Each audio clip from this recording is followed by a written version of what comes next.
I got that swag. I got that that your mama wish she had. I take it slow, but somehow you still last. So if you want that. Hello and welcome back to yet another episode of Lost Ox Media. As always, I am so happy to have y'all back here with me for yet another week of debauchery, where we make you take a second look at what you just watched, of course. As always, we have so many fine jamokes on this week's docket from the furthest corners of the comedy podcast internet circuit. And as always, I'm not going to hold you too much longer. Let's turn up some tunes and then we'll read off the docket and get right into it. I got that flow. I got that swag. I got that that your mama wish she had. I take it slow, but somehow you still last. So if you want that glow, better really. Who do we have on the docket this week? Ethan Klein finally drops that Hasan Piker content nuke, baby. Yes, you are not going to want to miss that, so make sure you stay tuned for all that and more later. Then we have the Protect Our Parks boys, Ari Shafir, Shane Gillis, and Mark Norman, making another guest appearance on Kill Tony, and you're not going to want to miss that either, because Shane's kind of running the show a little bit in this one, so stay tuned for that. Then we have Stavi, good old Stavros Halkias, proving just how big of a fat fuck he actually is on the set of Hot Ones with Sean Evans. Wait until you see the fat guy move this guy pulls off. Then, of course, last but not least, we have Theo Vaughn and Katt Williams. This one's going to be interesting because every time a Katt Williams interview drops, the internet wants to fucking swarm on it and go, oh man, Katt Williams, he's such an insightful guy. And now he's paired up with Theo Vaughn, two most insightful minds in comedy. I'm going to prove to you guys that there's no insightful anything going on there. These two are actually just fucking retarded. And you pair them together, oh boy, that is a recipe for retardation. I'm going to tell you that right now.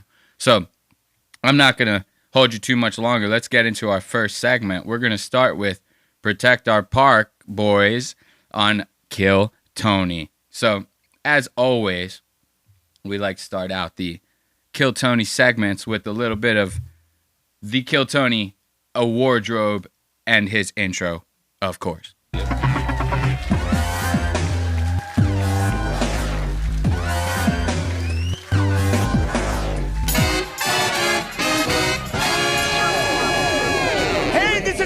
Coming to you live from the Comedy Mothership here in Austin, Texas, for a brand new episode of Kill Tony. Give it up for Tony Hinchcliffe! Every time I like have to do that red band thing, because that's what I picture him like when he's doing that. Even though I'm staring right at him, when he's doing that intro, I picture him just his cheeks going all over the place. He's like, you know what I mean? Like how they depict Richard Nixon in Futurama. You ever see that character? The way they depict Richard Nixon in Futurama, he's always doing that. He's always going like with his cheeks. And that's why I do that. I always picture Red Band doing that and just flapping his fucking fat jowls all over the goddamn place. Let's look at Tony's gay sweatshirt, vest. I'm used to the vest.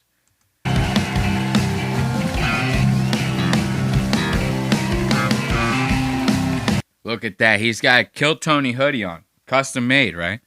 I love it. This guy, he's trying to do like a Pulp Fiction thing is what I'm guessing here. Trying to do like a little bit of a Pulp Fiction thing, right? And then watch. Wait until you see this. This guy, the right arm of the hoodie has this huge ass circular, like almost like patch, like a badge or something on it. It says Kill Tony on it. I've never seen a hoodie with like a huge fucking just badge on the right sleeve of the hoodie like this. This is crazy. Who's ready for the best fuck? Look at that thing. Hopefully we get a better view of it. Good night of their lives, huh? Look at that. Who puts that on a hoodie like that? It's huge, like, and you could tell by the way that it's like formed on the sweatshirt that whatever they used to silk screen that thing, it is extra thick, my friend. So it's not bending that much. So you have this like stiff, plasticky Kill Tony logo on the side of your hoodie, And no matter how many times you wash it, that thing's going to remain as stiff as a silver dollar.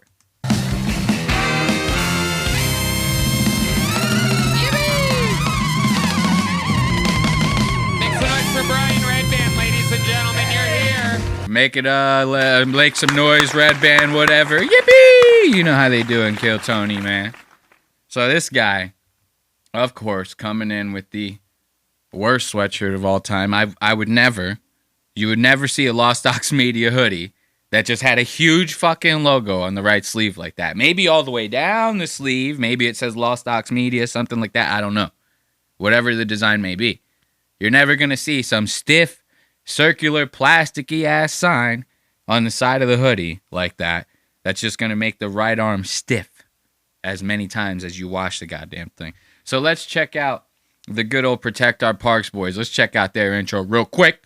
This one's going to be a long one, but you'll see. Right out the rip, these guys are making asses out of themselves. Shane's spilling beer all over, the whole nine. Watch this. Well, every single week, I am lucky to be able to book some of the funniest people in the world on this show. Sometimes it's up-and-coming talent that you've never heard of before that I like to show off first. Sometimes it is an old legend of comedy that's joining us. Tonight, it is 3 of our favorite guests in the history of the fucking show. How many times? Every single intro. This guy's got to stretch it the fuck out. And he always has to go, these are the 3 favorite guests of all time. It could be anybody. It could be anybody, man. Who's the redhead girl? Kathy Griffin. It could be Kathy Griffin coming. Nobody even fucking likes Kathy Griffin anymore.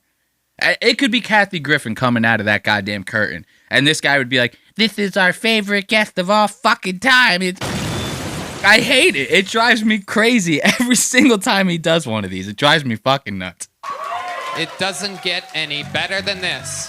As I bring to the stage, Indeed, coming out, debuting with his newest Netflix special tonight at midnight. It's called America's Sweetheart.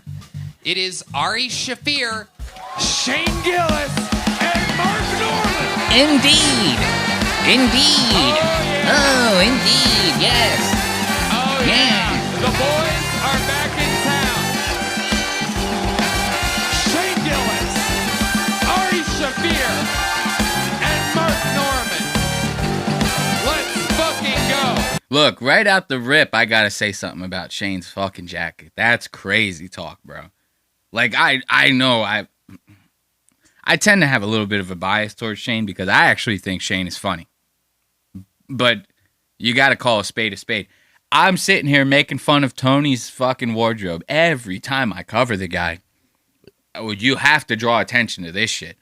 This fucking themed Eagles jacket. This is like one of those jackets that they give you when you're doing like, I don't know, tryouts. What do they call it when you like go onto the field? I guess they call it walk-ons, right? When you're doing like, and they go, oh man, you made it to the second round of the walk-on. Here's a commemorative Eagles fucking windbreaker jacket, bro. And you should not be wearing this thing. Anything short of going to a game or actually being part of the goddamn team. Other than that, you should never wear one of these like themed commemorative sports jackets. That shit looks dad as fuck, bro. This guy, for a man with no kids, he has 47 of them. The second that he put this jacket on. This is the most dad motherfucker I've ever met. You gotta just keep that shit at the game, bro. Like, and you're Shane Gillis, you're sponsored by Bud Light now. You're getting invited to enough of them. So it's not like you're never gonna have an opportunity to wear the jacket. Now is not the time to be wearing some gay shit like that. we are in Austin, Texas. Thank God he took it off. This episode brought to you by Shopify, Prize Picks, Blue Chew, and ZipRecruiter. Oh my God. You are here in the vortex of comedy.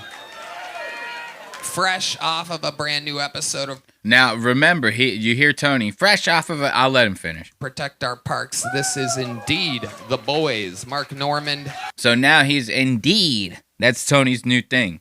Indeed. I always used to go, yeah, after now I have to end all my sentences with Indeed every time I do a Tony Hinchcliffe impression.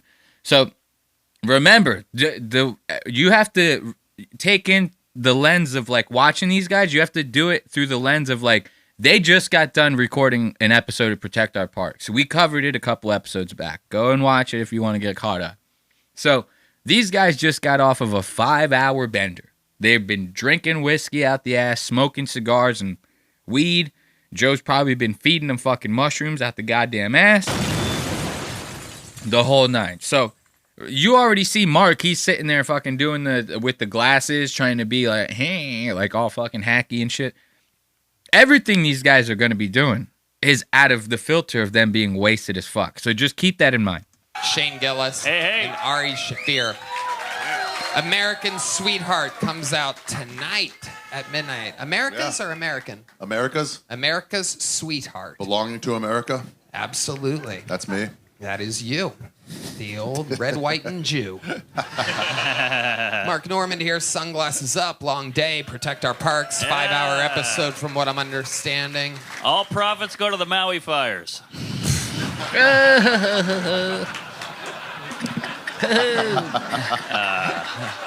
Yeah. Oh, Jesus. Look at that. Look at that. So the fucking dude in the back, what is it? John D's on the keys. Indeed. Right? That's how we do it now. So John D's is over there fucking around with the keyboards. It scares the shit out of Mark. He's wasted. He's not expecting this.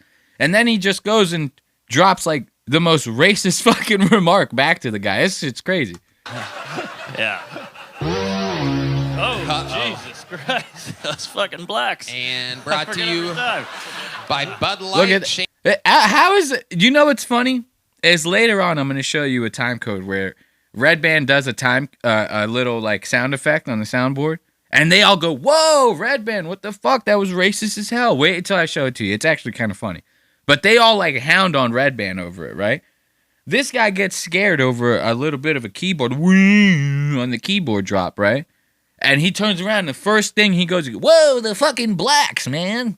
The fucking N-words back there. What are they? They're scaring the shit out of me, bro. That's not cool." Like, that's fucked up. Shane Gillis is here, ladies and gentlemen.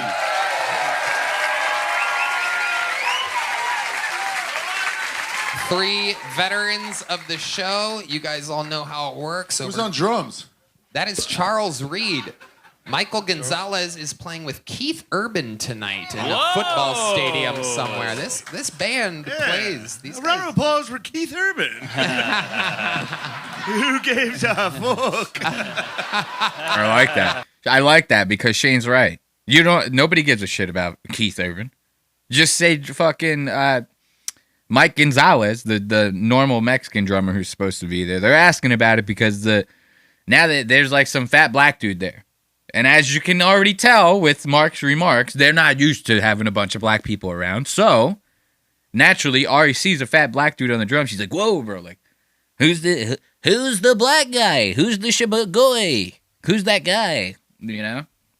And, of course, Tony, because he's a bragging asshole, he goes, "Well, Mike's playing with Keith Urban tonight because we all have the best of the best around here. Indeed."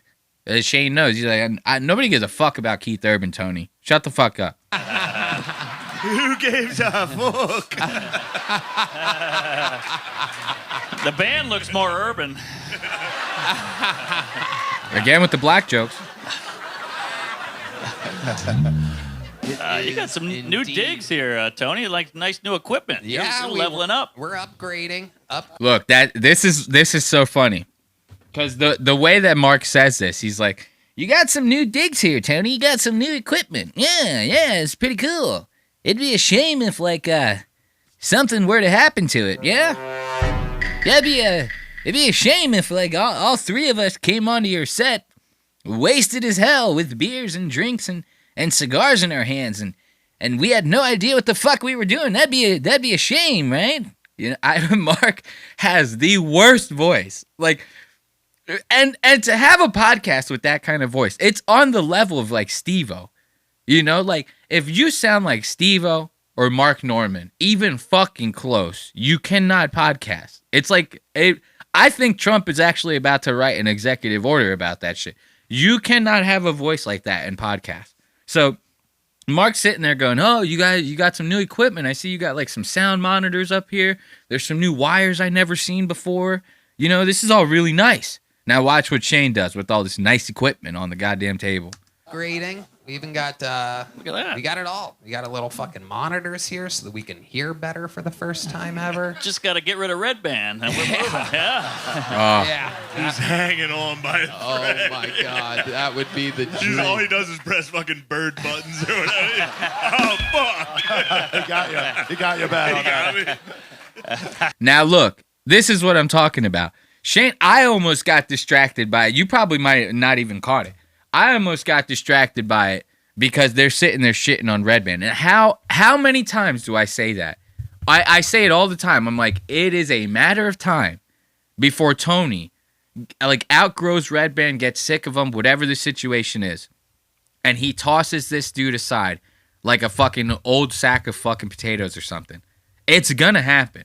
Like Tony is he's too self-absorbed for that. They're constantly shitting all over Red Band. They treat him like total ass. So it's only a matter of time. What I think it is I think that Tony hasn't like found a guy that he meshes with, that he deems quote unquote cool enough to take Red Band's spot and not get shit on all the time. Either that or all the talent that does come across his way, he thinks potentially might steal some of the show from him. Like, so I don't know. Maybe actually, now that I'm saying it out loud and workshopping it, maybe Tony's like onto something. Maybe Tony keeps Red Band around because he knows Red Band will never steal the spotlight from him. I mean, not that Red Band would want to, but it's pretty obvious he can't. So now watch. Shane is sitting there saying what I've been saying for so long, that Red Band is hanging on by a thread, that all he's doing, he's hitting buttons and stuff. And mind you, he does a lot more than that, but they're sitting there talking shit. And if the comedians that work close together with you are talking this kind of shit, making jokes about it, right? Imagine what they're saying behind closed doors. Tony, the second that Tony's not around Red Band, he's probably gets a couple whiskeys in him and he's in the green room. He's like, man, I wish I could get rid of Red Band. Indeed. Because he just doesn't bring it to the show like I bring it to the show. Yeah, indeed. You know? I see that. Shane's sitting there talking shit, and what does he do? He spills a goddamn beer all over Tony's brand new equipment. Oh my god, that would be the he's, all he dream. does is press fucking bird Look at- buttons or whatever. Right there. Boom. Beer spilt. Watch this. I'm going to give it to you one more time. In fucking Zoom. Oh, of course. I fucked up the goddamn time. Every time I go to zoom in like that, the time code gets fucked up. I turn that There's off. power running to it. Look. Okay. I came back at a perfect spot. Look at this. Pay close attention. I'm going to do it down here so that don't get fucked up. Watch this beer. Shane's going to sit here and talk some shit and immediately spill this goddamn thing. We just got on stage, fellas. Buttons or whatever. Look at that. Womp, womp. And now Shane's over here. Oh, fuck, bro. I spilled a beer, bro. I just embarrassed myself in front of everybody, bro. How am I going to get pussy at the frat party tonight after this? He got you. He got you bad on that. I mean, I've pre-pulled the first name. We've gone to wrangle them across the bar. Dude, it's all over you. little brewski. Oh yeah, A little one brewski. Little brewski. Let's give it up. Shane Gillis. It's a little brewski. Little brewski. All over a fucking a $1,300 sound monitor. It's no problem. It's no problem. We got it. So now watch this. Shane actually kind of redeems himself here a little bit. So as you guys have seen a million times on Kill Tony, every now and then they'll get like a pathetic fucking freak that'll come on stage, completely bomb their ass off, right? And then Tony starts asking them questions. Tony will be like, tell me something interesting about yourself. And you get, every now and then you get these creeps on there that'll be like, well, I've never kissed a girl. Thinking because they're on the show, Tony's going to be like, oh, well, let's get a girl on stage. Let's see if we can get someone to kiss this guy. Every time someone does something like that, I feel like it's just fishing. Like, and it probably is a pathetic guy who can't get a kiss on his own.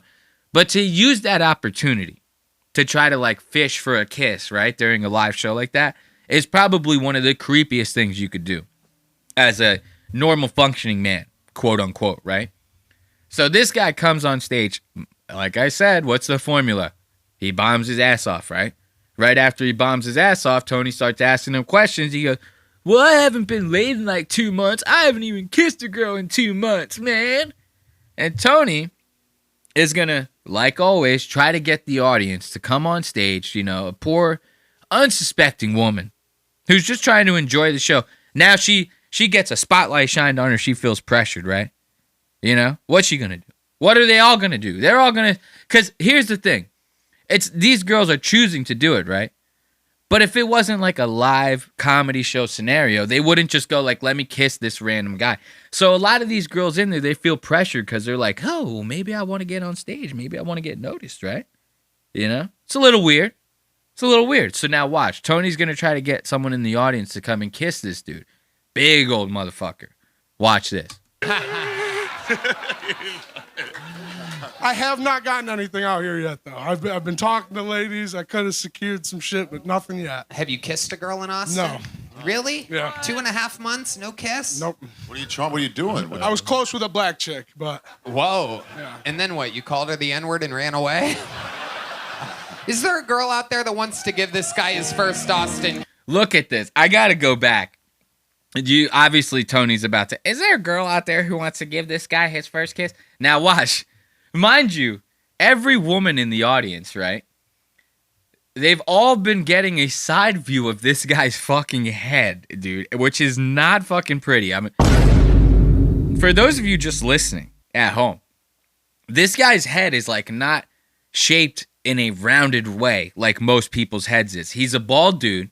He's very stout. Well, not stout because he's not short. He's very tall. He's very big. He's like a big, burly, bald dude. Maybe like 6'4" or something like that. This guy has to weigh at least 300 pounds. And he has to weigh that much. If he didn't, he would look like a string bean. He has to fit his frame, right? So he has to have that weight on him. But something's going on with the back of this guy's fucking head that is like an anomaly to science and man. Where the back of people's heads normally would be like their neck, and then right where their cranium meets the top of their neck, it would bulge out a little bit because of their skull, but it would be rounded off. And it would continue to round off until it got to the forehead where your eyes meet your forehead. It would be like almost like a ball. You know, that one part of your skull, if it was complete, it would be a ball, a circle, right? A circular shape. This guy's head is not in a circular shape. This guy's neck has so much fat on the back of it, right? That where you would get that curvature of the back of your skull, where your skull meets your neck, it is now filled with neck fat. So the back of his neck and the back of his skull is one line that goes straight up until it meets the top of his head, where then it starts to round off. So this guy has like a somewhat bluntly pointed head, which looks fucking crazy when you see it from a side view. And because he's been talking to Tony this whole time, the audience has got nothing but this side view of this man. And now Tony is going to ask every girl in there who has seen the fat on the back of this guy's neck from that side view meet up with the back of his skull if they want to kiss this man. I was close with a black chick, but... Whoa. Yeah. And then what? You called her the N-word and ran away? Is there a girl out there that wants to give this guy his first Austin kiss? You know, we have some of the best fans out there. It has to be a volunteer. It's a segment on this show we've been doing for years. Is there a woman out there that wants to give this big... She's literally saying no, lady. We got fucking Jelaine Maxwell over here throwing her girlfriend under the bus. She'll do it. She doesn't even want to kiss this fucking... Is there a guy who will kiss him? Oh. This will be a first if there's not a woman with the courage to kiss this man. Is there really not a female that wants to give this guy his first Austin kiss tonight? I'm only 365 pounds! What the fuck? What the fuck? He's only 365 pounds. I mean, come on, man. There ain't no fucking sluts out there in the Kill Tony audience that want to kiss this goddamn guy. Look at the fat on the back of that goddamn neck. You see what I was talking about? You see what I was talking about? You hit it from a different angle. The fat sticks out further than the actual back of his skull. So, of course, the women in the audience have been staring at that for the past 5 minutes if you've been talking to Tony. They're not going to want to kiss this guy, and this is rough. Come on! Really? Is there the spider from Charlotte's Web in the audience? White girls don't like me, Tony. It's mostly black chicks. I'm telling you, and there's no sisters in here. Is there any sisters?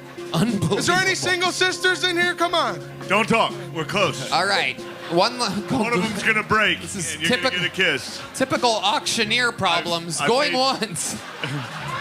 I've made eyes with a couple girls that are clearly considering it. You've got a chance. Now you just gotta wait them out. See, now Shane knows the game.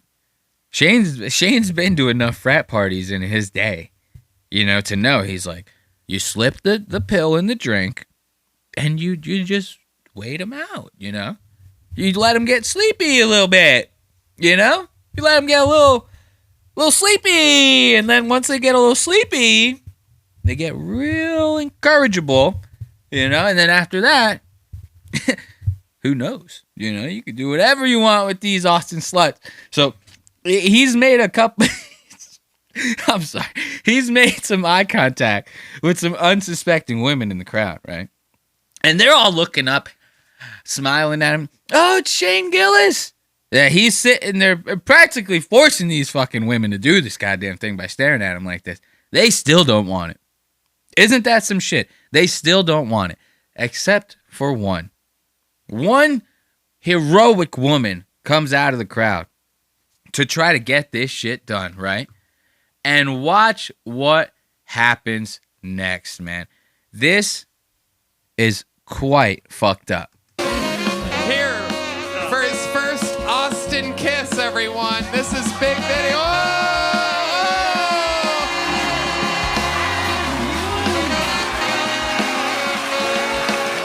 Oh my God. So the girl that comes out of the curtain, right, weighs just as much as the dude who's on stage. You remember, 365. So this girl comes out. Bless her heart. She's fat as fuck, And there ain't nothing wrong with that. Hey, look, this guy hasn't kissed a girl in 2 months, man. You gotta take what God brings across your goddamn plate, my friend. If you're hurting that bad about it, what are you, Grace O'Malley? Come on, man. Put the fucking work in or shut the fuck up. So this girl finally comes on stage, and she's a heavy one, don't get me wrong. But she jumps right into it. She does not waste any time. The second she gets up there, she doesn't even wait for Tony to go, hey, what's your name? She just starts attacking this dude. And you could see it's a little bit awkward with this kiss. Now watch when they start talking about the kiss afterwards. This is fucked up. This is Big Vinny.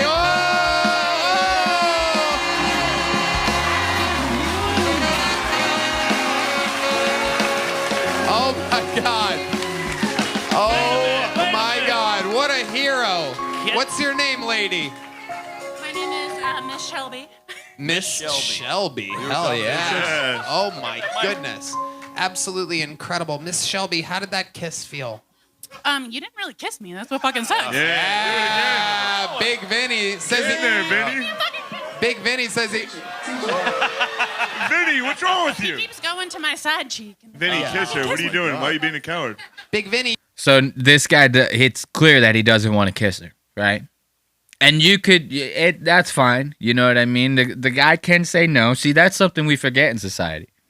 Men could say no too, and be forced. Who is it? I'm sure. I'm trying to think of like a rape case where a guy got raped by a girl. One that's like well known out. There's not many of them. It happens though. I'm sure. I'm sure there's some Orange is the New Black type butch out there that's just knocking dudes off left and right. I'm sure it happens. You know what I mean? So this guy clearly doesn't want to do it, but the way he handles it is what's so fucked up. It's not the kiss itself. You said you could find the clip. Okay. Good fucking luck with this. Yeah, I'm not. Wait, Miss Shelby, where are you going? Hey, get over here. Can we Come on. Yeah. can Come we on. get you guys both on the scale? We're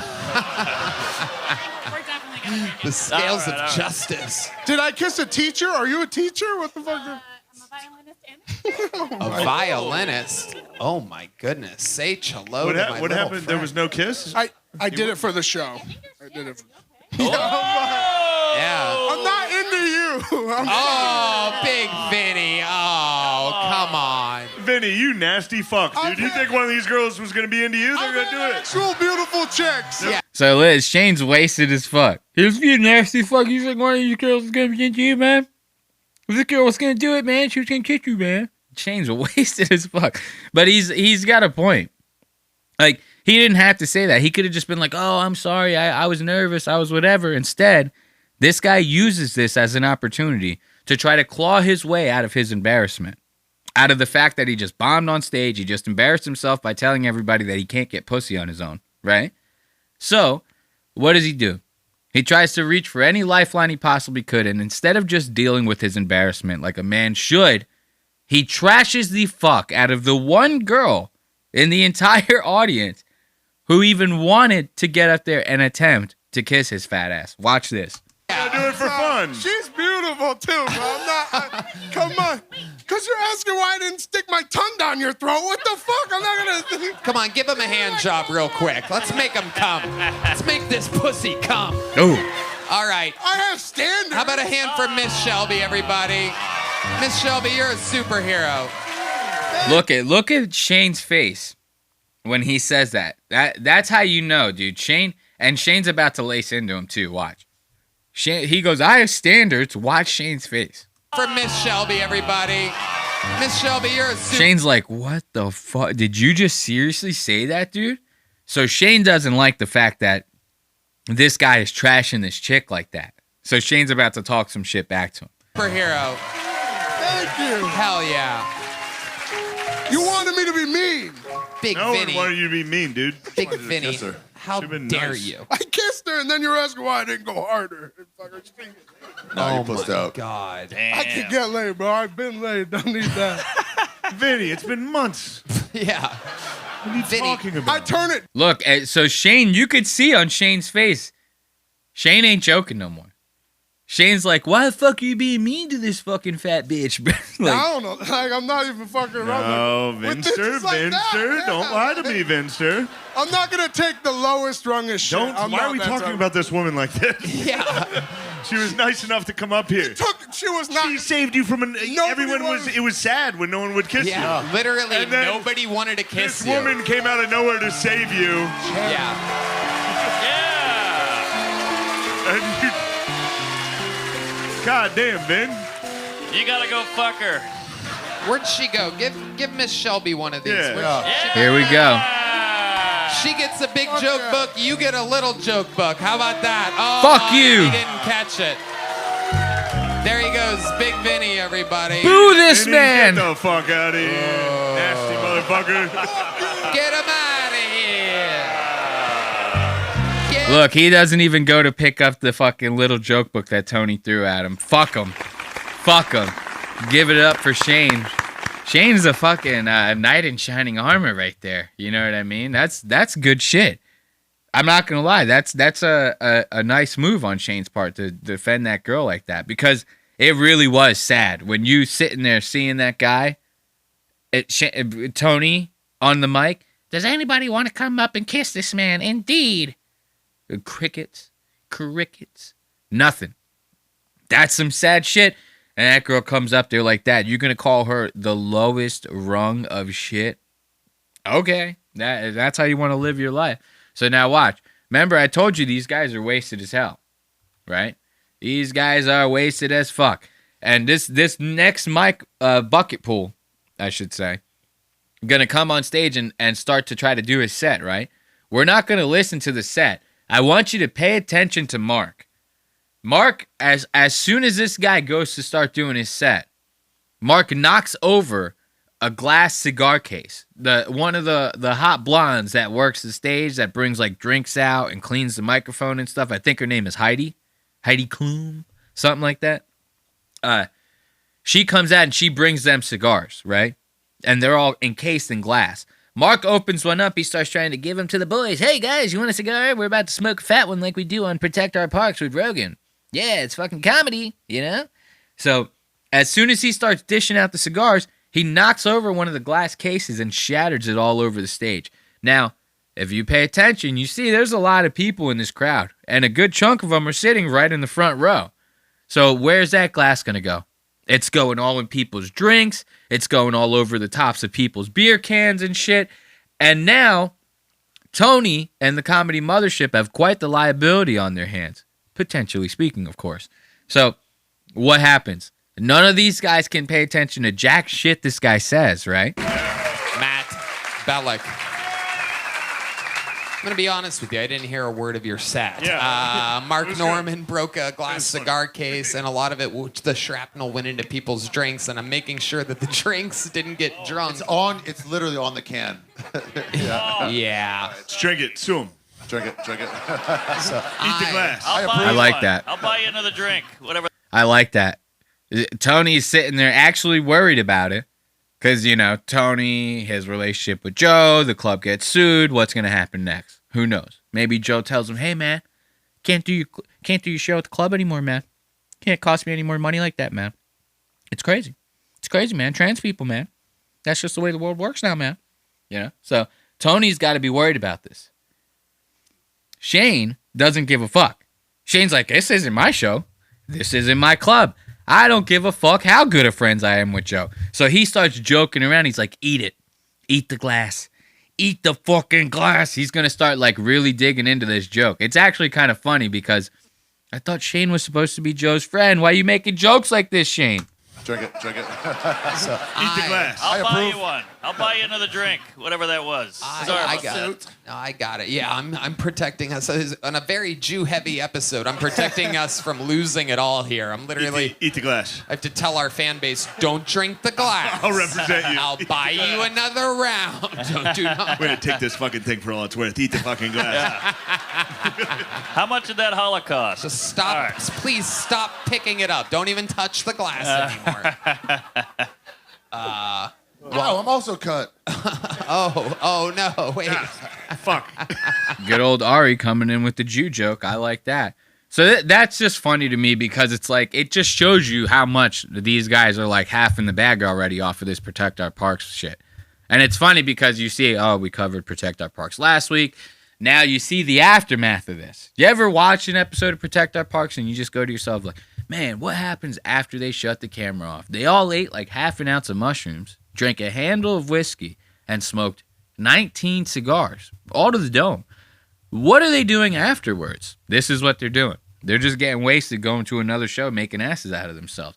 Not really the worst life if that's what you're into, right?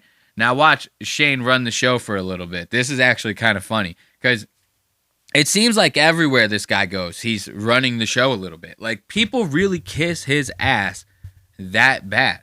And I get it. He's funny and he's famous and stuff. But, like, Joe Rogan, for example, has tons of funny, famous friends, right? He never kisses any of their asses the same way that he kisses Shane's. It's kind of crazy. Incredible. Man. You have pro wrestling, like wet, greasy hair. Where are you from? Chicago originally. Lived here for a couple of years. Yeah, Chi-town in the house. I thought it was going to be somewhere greasier. What? Chicago's pretty greasy, dude. Yeah. It's not Philadelphia or anything, but it's like, Whoa! Got him. It's fine. It's fine. I was being nice to you. Yeah. You say something nasty like that. I'm a big Bears fan. Hate the Packers. I'm very happy your Eagles took care of that last night. Okay, Oh, so now here, watch this. So Shane talks shit to the guy about this bucket pool, right? The one that Mark ruined his set. Like, they didn't pay attention to jack shit this guy said because of that broken glass with the cigar. So Shane's like, where are you from, man? The guy says, I'm from here. He goes, I thought it was going to be somewhere a little greasier. Because this guy's, I'm not going to lie, this guy has like the greasiest hair this side of the Mississippi, right? So the guy makes a joke back and says, no, I'm from Chicago or whatever. It's not as greasy as Philly, you know? So Shane's from Philly. So, of course, Shane makes a joke back. He goes, oh, man, I was trying to be nice to you, whatever.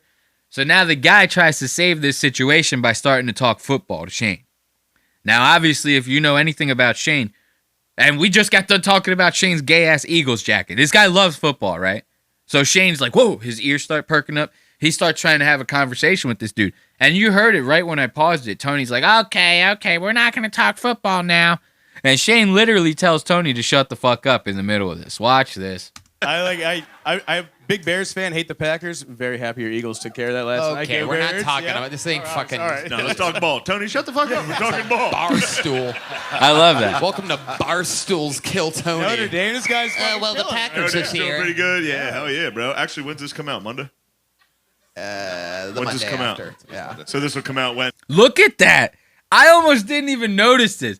Dude, watch Mark lighting this goddamn cigar. You thought Chris DiStefano was bad.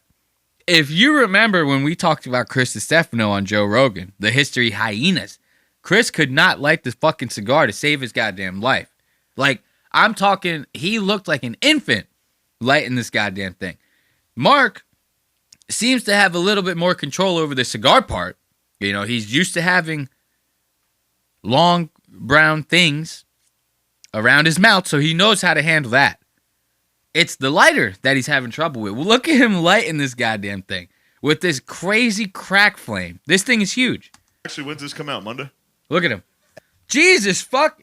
Whose lighter is Mark lighting this goddamn thing with? What the fuck? What the fuck? The flame on this light is like 7 feet tall. If you're not watching, the Mark is sparking this cigar with this lighter. The flame, and it's a regular lighter. It's not a blowtorch lighter like normal people light cigars with. It's a regular ass light a cigarette type lighter.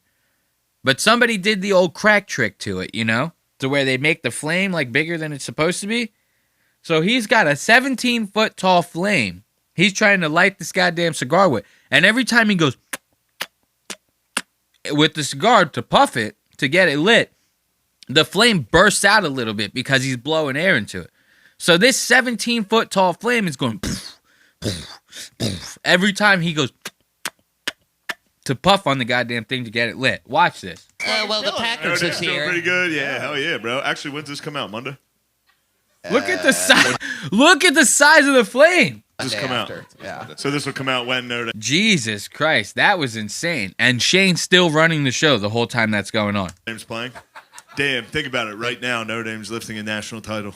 There's a 0% chance of that. So sick, dude. Can't believe we did it, dude. He's back. There he is. Now watch. You see this right here? D Madness comes out wearing some crazy ass shit. This is going to be priceless, dude. Because Shane uses this as an opportunity to finally let D know that whoever the fuck is dressing him is doing him an injustice. Because D's blind.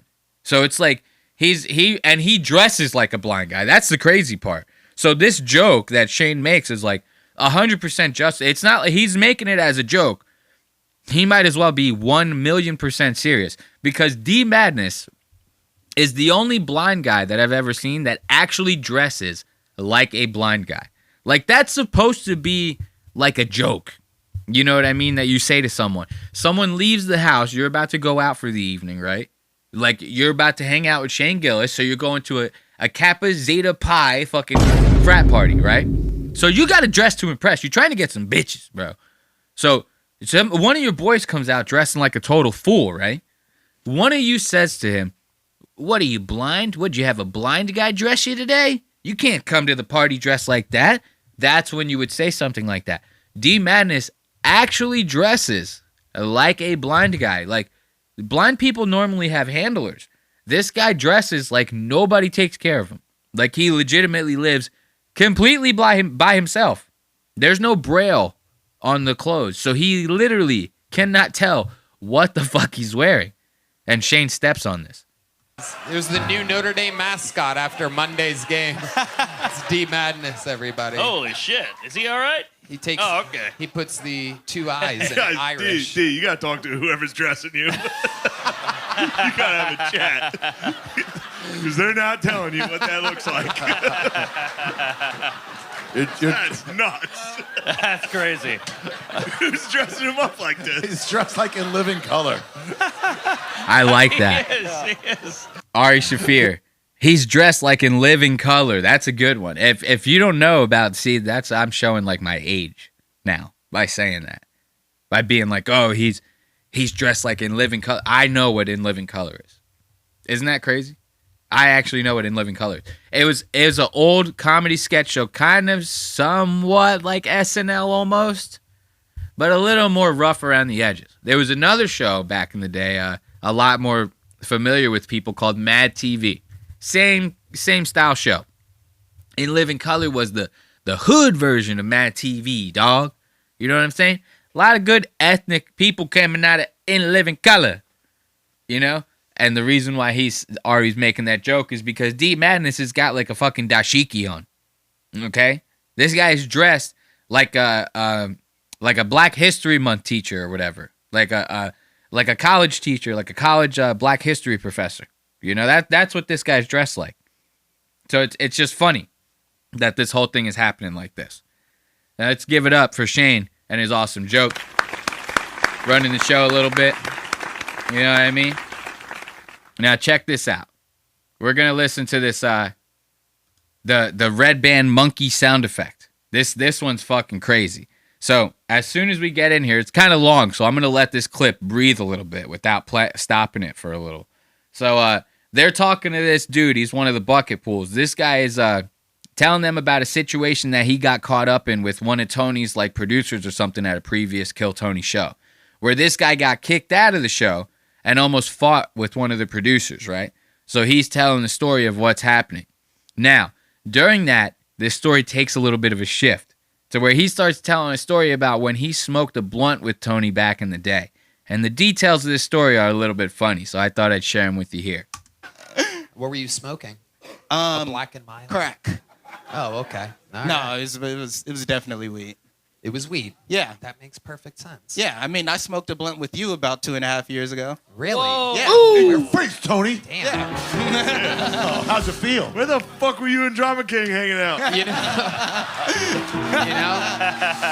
Where were you, Drama King? Were you at his apartment? Ooh. Did he bring you? Did you guys kiss? Let me show you where I'm going to put the hot tub. Who's getting tickled No, now? I'm not getting tickled. I would never get tickled. I love that. So Shane used this as an opportunity to pounce on the fact that Tony's gay. You know? Alleged, I guess. I don't know. I think he's gay. Everyone thinks Tony's gay.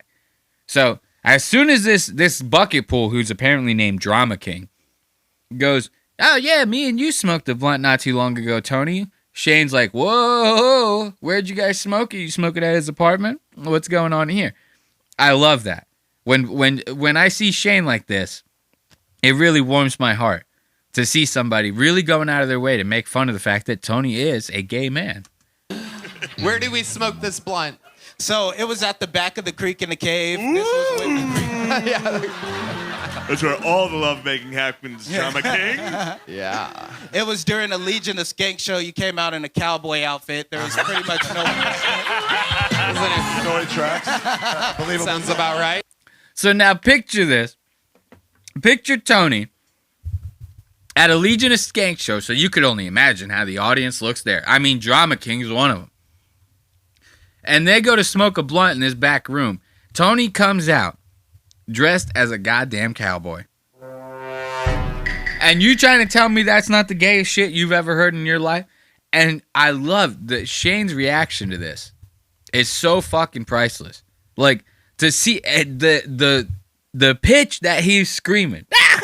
Like, when he's laughing at this, I mean, this is that childlike laughter that really brings you back to, like, the nostalgia days, like, of when you were just howling in a goddamn living room late at night, like, playing 007 or something with your boy. That's the kind of laugh that I'm getting off of Shane right now.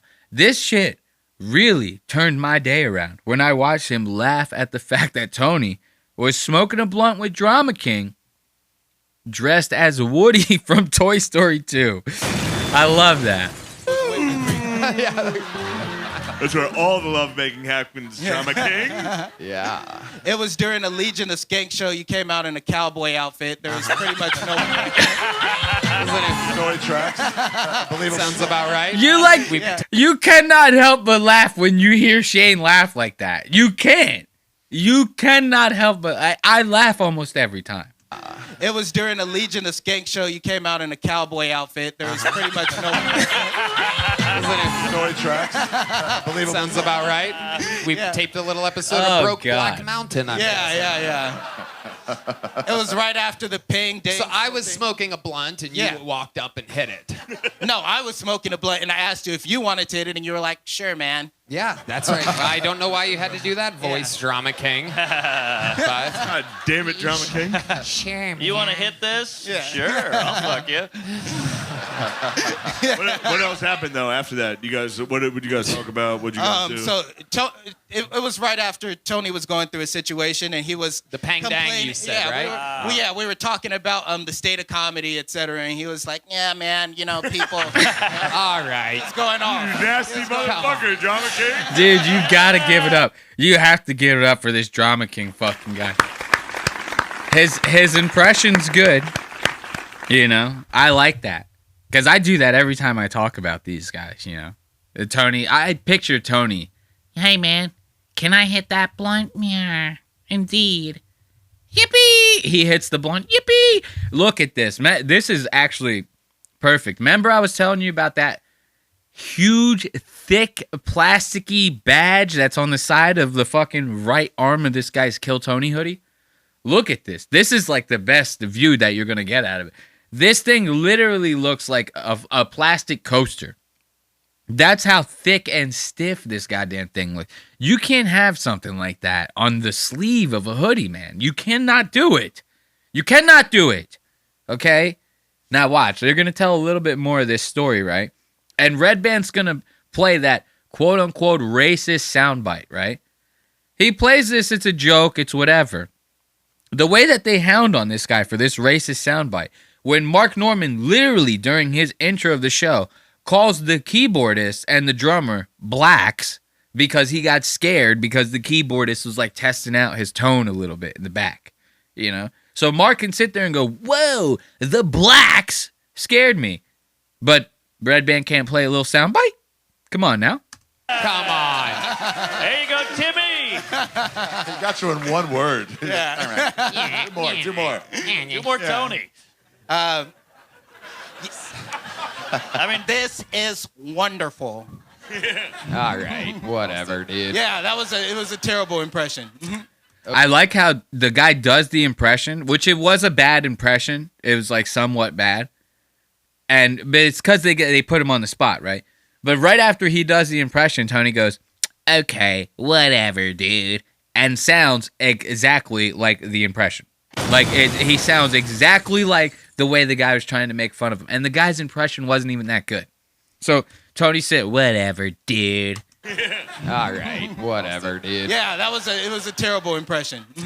Okay. Anything else crazy we should know about you before letting you go, DK? Drama King, a man No. of many emotions. I mean, if there is anything you should know about my character, it's that I've done a lot of psychedelics, and that's just about it. Hell You know? yeah. Okay. The only thing that I consider very significant, over 100 heroic dose trips. So, Whoa. Yeah, Over 100. Yeah, like doing ounces of mushrooms. Wow. Yeah. Drama King. Yeah. That's too many trips. Yeah, it is a lot. But I'm here and I'm lucid and I'm cognizant, so No, you're not actually here right must now. be some lies. Hold them together. Barely. Yeah. Yeah, you be tripping, dude. Yeah, I definitely do. It's one thing that I'm very known for, tripping, both physically and mentally. Did you hear that? You catch that little monkey screech? Is Red Band a member of the KKK? I don't know. Find out later on Lost Sox Media. So, Red Band, he's just sitting there minding his own goddamn business. He's probably not listening to jack shit that's going on. He accidentally plays this soundbite while this guy's talking about taking ounces of mushrooms like the shit is sweet. You ever meet someone like that? That they think that because they took like heroic doses of mushrooms that they're like cooler, or maybe like they've seen something that you've not seen before. You know, it's cool to take the trips every now and then, you know. Every now and then we gotta spend some time away from Mother Earth a little bit, if you catch my drift. I get it. But to sit there and brag about the fact that you took 14 hits of acid and somehow are cognizant enough to tell the tale is not something that you want to be bragging about. Whether you like to think so or not, a piece of you is gone after that. You know, you take that much acid, a piece of what you used to be prior to that is gone. Like, and that could be a good thing, or it could be a bad thing. Maybe it's one of your negative traits, right? Maybe you're not as high strung as you were prior to the trip. Maybe it was all that positivity that you had in your life, and you become a pessimistic asshole after that trip. It's always a gamble. You're not going to be able to pinpoint what piece of you is gone, but trust me, you take hero doses like that enough, and you will start losing pieces of yourself bit by bit. So this guy is talking about these heroic doses, right? And then Red Band hits this soundbite. Wait until you see how everyone reacts to that monkey sound. Like, I get it. The guy's black. It's a monkey sound. It's a little bit racist. I get it. But I don't know. Maybe it's just me. I think it sounds super offensive to call black people blacks. You know? It might be politically correct, whatever. To me, it just always sounded a little weird. Just like how I explained dwarfs for midgets or little people, right? They don't like to be called dwarfs, or they don't like to be called midgets, but they want to be called dwarfs. I always thought dwarf was like a great, like that's like the most fucked up term. I was saying that it sounds like a mythical creature, like a fairy, a dwarf, a fairy, right? It sounds nuts. So it's the same. It's the same concept. It's one thing that I'm very known for, tripping, both physically and mentally. What the fuck was that, Red Band? He doesn't even know. Red Band, that is crazy. Red Band, what did you just do? Have fun bleep. Look, that's funny. Red Band turns around, you know, to the blacks on the stage, and he's joking around. He goes, "Was that one of you blacks back there? Was that one of you blacks that made that monkey noise?" That's kind of racist. I don't know. Red Band actually might be racist. Fuck was that, Red Band? He doesn't even know. See, he goes to D Madness. Was that you that just made that monkey noise? I know you don't got a soundboard back there. It probably came out of your actual mouth. Was it you? Was it you blacks back there? Was it you drummer? Huh? Huh? Red Band, that is crazy. Red Band, what did you just do? Have fun bleeping that in the edit, you creepazoid. What was that? Holy shit. Nothing. It was nothing. I ran out of big joke books. Here's a little joke book.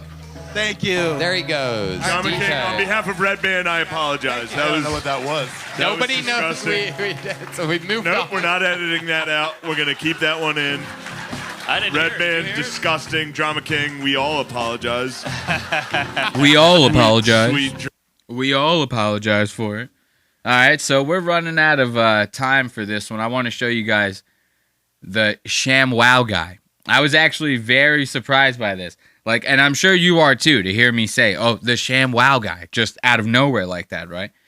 One of the bucket pools comes up on the show, and he's like, yeah, we're all hanging out at the bar across the street waiting to get our names called for the show. The ShamWow guy's in there just, like, hanging out with us. You know, the one that got arrested for beating up whores back in the day? So, you guys remember this ShamWow guy? He'd be like, watch this. You're going to love my nuts. He'd be, like wiping up people's balls with the ShamWow. He's like, you could clean up so much cum with these things, with these ShamWow things. It's a no mess, no stress, no mess. Cum, you clean it right up.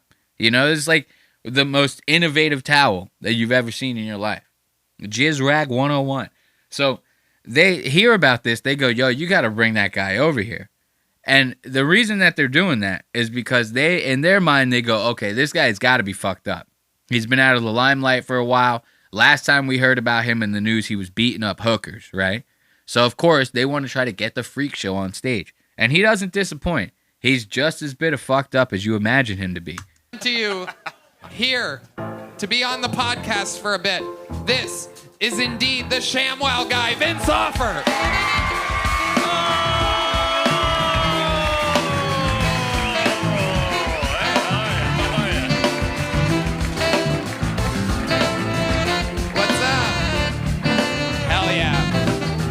Vince, grab that microphone right there. Right there, right It's there. right behind you. Get the mic. Wait, who's No, that keep guy? going, keep Wait, going. wait. Is Who the ShamWow fuck- guy, who the fuck is this guy? ShamWow's Like red you're band. a goat in insult comedy. I'm a goat in sales. It's not a big category, but I gotta have a bouncer, a bodyguard. Is that made out of ShamWow? Yeah, and you know. Oh shit. And if I beat up hookers, I need the blood to be picked up by something. Hell yeah. But these girls are too beautiful to have the hookers. Bro, so if you're paying attention to this ShamWow guy and you look at him, you could tell he's had a couple strokes. Like half of his face, it seems like it's not moving right. You know what I mean? And if you remember what this guy's infomercials were like, he was pretty damn charismatic dude. Like this guy could sell water to who doesn't need water? An aquarium. I don't know. He's a good salesman. I don't pick good. Well, I'm trying Look to at him. recruit Ari to do inappropriate comedy too. So I got The one side of his face doesn't even move. $500,000. Different time, Fire it up. Oh, you're too big now? You're too good? Ari's funny. Ari's funny. No, He's funny, but he's funnier in my movie, Inappropriate Comedy. Oh. Where can people find this this movie nowadays? Where's Inappropriate? 4chan? Hey, your producer didn't want me to come on your podcast. Really? I'm not talking to you. Oh, all right. Ooh. So I have I like that. Look, Mark's like, oh, well, maybe he made the right move. This guy goes, hey, you're a producer. He didn't want me to come on the podcast. So think about it. The ShamWow guy reached out to We Might Be Drunk, Mark Norman's podcast with fucking Sam Morrill. Gee, if you could only imagine what a guy who thinks that he's what's that dude's name? That guy that goes, oh, no respect. A comedian who thinks he's Rodney Dangerfield. And then Mark Norman, who's like a mix between Mark Norman, who sounds like fucking, what's that dude's name that died? God damn. He kind of talks like this. He was doing like the news on SNL for a while. Oh, how did I forget this guy's name? And I'm not going to remember it. So Mark Norman just sounds like an asshole. And then you got Sam Morrill, who thinks he's Rodney Dangerfield. That's We Might Be Drunk, right? Now, you get the ShamWow guy reaches out to We Might Be Drunk and gets denied. That's fucked up. Because it seems like those assholes will take anybody as a guest on that podcast. Proteges. I'm going to give him a raise. Just kidding, Mark. No, he's my protege. He's a little, we're doing. What's great about him? He does rap, rhyme. Oh no! Like anybody's name. He's one of those guys. And rhyme. That guy raps. Shane's one of my. Yeah, go ahead, do a rap. All right. Oh, Okay. ShamWow guys, welcome to an episode where we've. All right, get ready, guys. We're about to, have a little bit of fun here. We're about to go into our smoke break, but we're going to end it, this Kill Tony segment, on a little rap from his, the ShamWow guy's bodyguard, okay? So if you got anything to smoke, you got a joint, you got a whatever, bowl, a bong, whatever it may be, get it ready, because we're about to get blessed with these raps, and then we're going to go into the smoking break of the show, the little smoke break section of the show. But yeah, let's end out this Kill Tony segment with the rap from the ShamWow guy's bodyguard. Check this out. Seen it all, ladies and gentlemen. The ShamWow guy's security guard is now going to. Wow. And I'll dance to it. And by the way, this is my first time on stage, so I'm very nervous. You're doing great. You're doing. I just great. asked you to get a drink. Then you said you don't want to get a drink. You're doing great. Now, ladies and All right, gentlemen. So basically, my name is Sean Lennon. I'm from Brooklyn. Vinny called me up and said, we're going to kill Tony. I said, no phony. I got some cowboy boots and a half-butt Ronaroni. I stepped on a plane like, yo, let's go kill this Tony. Where's he at, bro? Oh. And I said, oh, shit, it's comedy. So I left it to my boy, the ShamWow guy. He said, oh my, but you didn't know because Kill Tony said why. We don't like rap. We don't like that crap. I don't care if you're from Howard Stern. Take it back. Oh, shit! What the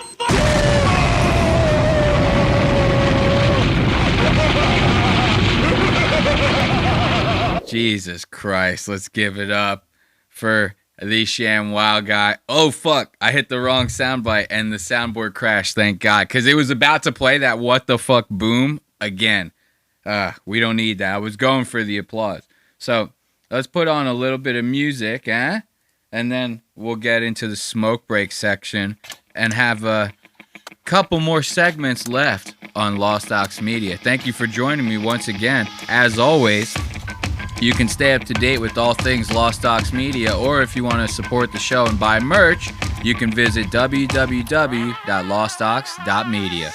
Dead to me, R.I.P. buried. 무리들이 몰려온다 사죄해라 미리. Dead to me, R.I.P. buried. 무릎 꿇고 고개 숙여 반성해라 피리. 왜 이래요? 잘못 오셨네요. 상관없는 자에게는 묻지 마세요. 손끝 끝이 씻고 and I live to tell the tale. 못이 박히기 했지만 coffin and a nail. Buried so deep in your excrete. 누굴 탓해? 다 네가 한 짓. I've been mute, I've been discreet. 알만한 사람 다 알아 나 in these streets. 시끌벅적 동네 시끄럽네요. 시끌벅적 화난 사람 많네요. Come hit you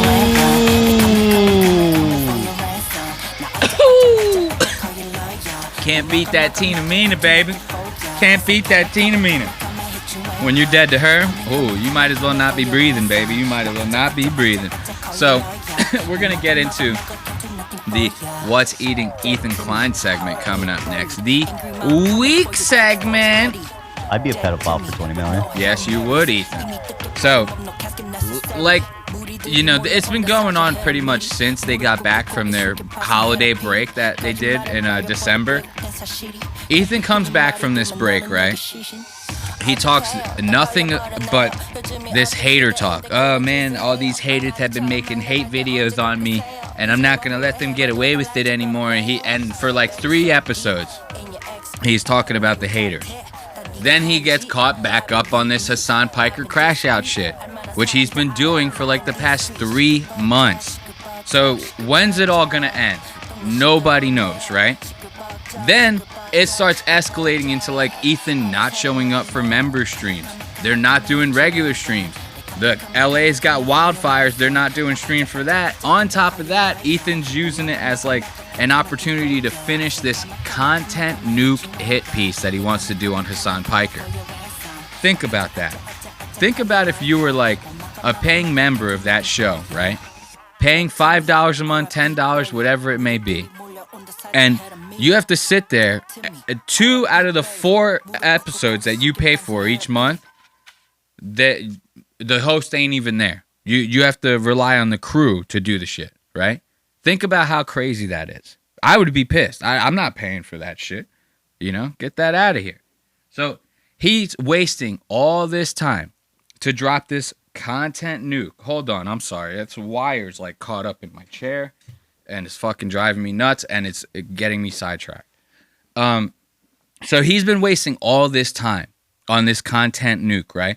Talking about how the critics are raving, how good this video is. It's probably his best work.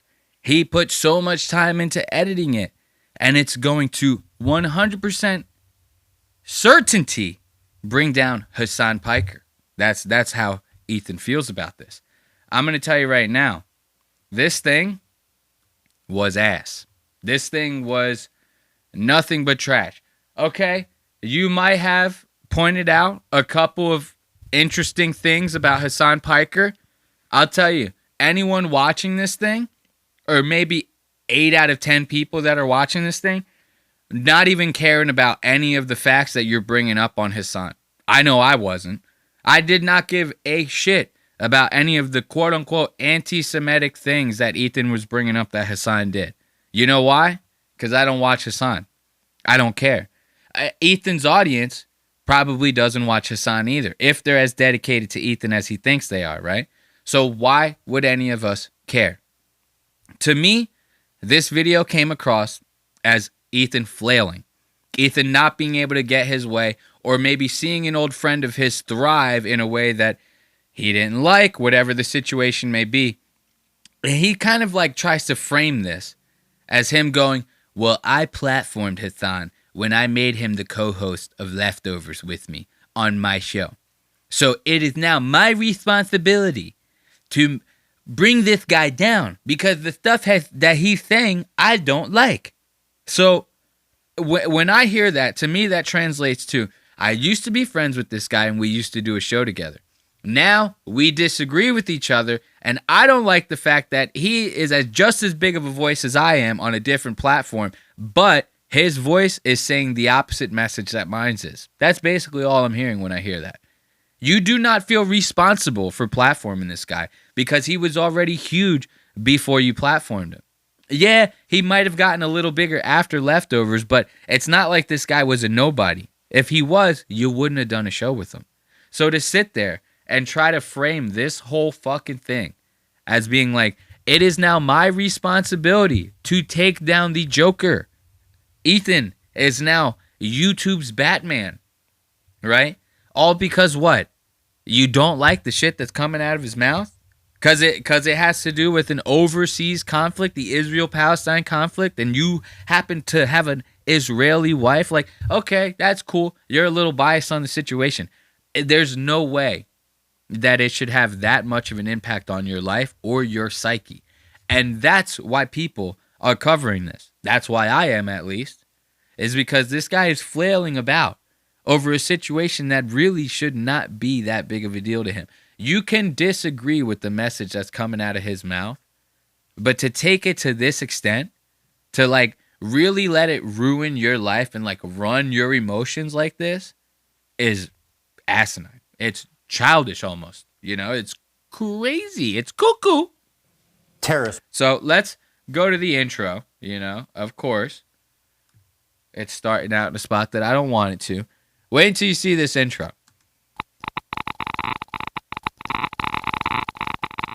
You knew the world would not be the same. Few people laughed. Few people cried. Most people were silent.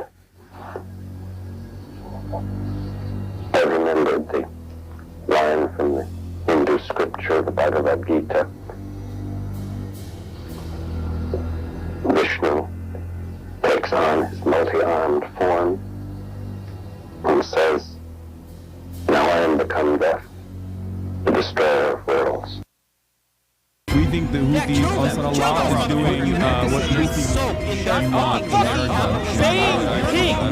Fucking bloodthirsty, violent pig dog.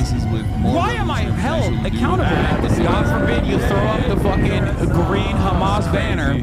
Happy birthday to you. I'm cooked. Happy birthday from Twitch, Hasan. Happy birthday from Twitch. Bro, I can already tell this is going to be an editing masterpiece. Like, if you know anything about video editing, there's no way in hell I could have faded out an Oppenheimer monologue into a nuclear explosion, right? By crossfading both images and then letting the nuclear explosion play out in the background while keyframing a bunch of half opacityed clips of Hasan throughout the frame nonstop. Like it's like one of those news, what do they call those? Like a montage almost or whatever? A vignette or something, you know? Whatever the situation. It's just a bunch of Hasan clips flying at the screen. It's, a 5-year-old could edit. If you knew even the basics of video editing, that intro could be done by anyone. So I can already tell that he's doing a less is more type of thing, you know? He's using the basics in a way that nobody else would. And that's what's going to make this the best, the most beautifully edited YouTube masterpiece that you've ever seen. Ethan's best work, this is. His quote. Prologue. Why am I doing this? Oh, hi there. It's me, your old friend, Ethan Klein. It's been a while since we've last spoken. In that time, I've had 3 kids, all boys. Test tube babies. From what I've heard, you know, through the grapevine, I heard that this guy couldn't pump him into his own wife. That's what I heard. Me and my buddy Red Bar, we were having a conversation about it not too long ago. He was telling me that all 3 of Ethan's babies were made in test tubes, in labs, like petri dishes or something like that. They were grown like chia pets. It was 3 pills that they had on a table, and every day they put like 3 droplets of water on them. Eventually, they grew up to be Ethan's children. I've lost 100 pounds, and I've pissed off 75% of the internet. Probably a lot of you guys. Here's what's funny about this intro, right? About this video in general. You're going to see it's like a common theme. He's doing this like, oh, hey, I didn't see you there. So now he's going to have this like very almost like infomercial-y, like sitcom-y type like energy to him, where when he talks about these situations, despite the fact that he takes these matters and these issues so seriously in his heart, despite the fact that he takes everything so serious in this, he's going to frame it to you as if it's like one big joke. He goes, well, then Hasan said something I didn't like, and I had to do this. Like, and he just has this like lighthearted like energy to him, right? Who's this video for, you think? When it starts out like this and Ethan's like having this like energy to him. To me, it makes it seem like you're aiming this video towards children. Children that would be easily swayed in your argument because they don't have the brain capacity as an adult to think for themselves. You know? You post this on the H3 Productions channel. Before your podcast, it was mostly children who watched that shit. You know? So you got what you got Hasan playing a video game in the back. What is this? Like a Subway Surfer video? Is this a TikTok video where you're going to talk and the video gameplay is going to be playing on the side because you want to have these children whose attention has to be split two different ways so that he's like basically trying to lock kids into this video. To me, that's what it seems like. It seems like you got this playing in the background so that whoever is ADD enough will still pay attention to your video because they have that like fucking serotonin hit or whatever, dopamine hit. There it is, dopamine. I'm losing the words today. So they're getting this dopamine hit from you playing like Subway Surfer or whatever on the side of the video. Your wife's filming the video. You got Vape Nation in the background, a little figurine of yourself to remind people of what you used to be. You know, back when H3 was really popping. You know, that was when the fans really liked you. Now you're talking about how you're pissing off the internet and you're doing it in a sarcastic way, right?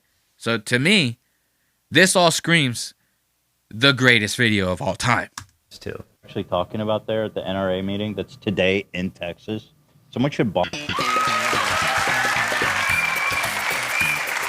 Oh yeah, and I got a tattoo also, so I'm cool like that now. Left or right, I always thought that despite our differences, there was one thing we could all agree on. And what was that? That we love America and everything she stands for. Mom and Dad and apple pie. Sure. This is the greatest video that I have ever seen. So make sure that you hold on to like the little theme that Ethan's got, this little like character that he's playing, right? And make sure you pay attention to a lot of the stuff that he bitches about because some of it he does himself. Like he literally just got done playing a clip where he goes, I pissed off like 75% of the internet. A lot of those people are probably you watching right now. And then he cuts straight to a clip of him going, oh, there's going to be this political person at an NRA meeting. Somebody should bomb that meeting. And before he says bomb the meeting, he cuts it off, plays a little Seinfeld bass drum. Right? So he makes like threats like that, right? He's going to literally complain about Hasan saying stupid shit exactly like he does. So make sure you hold on to like his sarcasm. Make sure you pay attention to the editing because remember, this is going to be his best work. And pay attention to the stuff that he complains about because it's all the same shit that he does. He does a lot of it. It's kind of nuts. Now watch this. Ethan's going to be whining like a little girl about the chat, about Hasan's chat when he's in there talking to Hasan. Here's the thing. It doesn't matter what they're saying about you in the chat. Why would you let it get to you?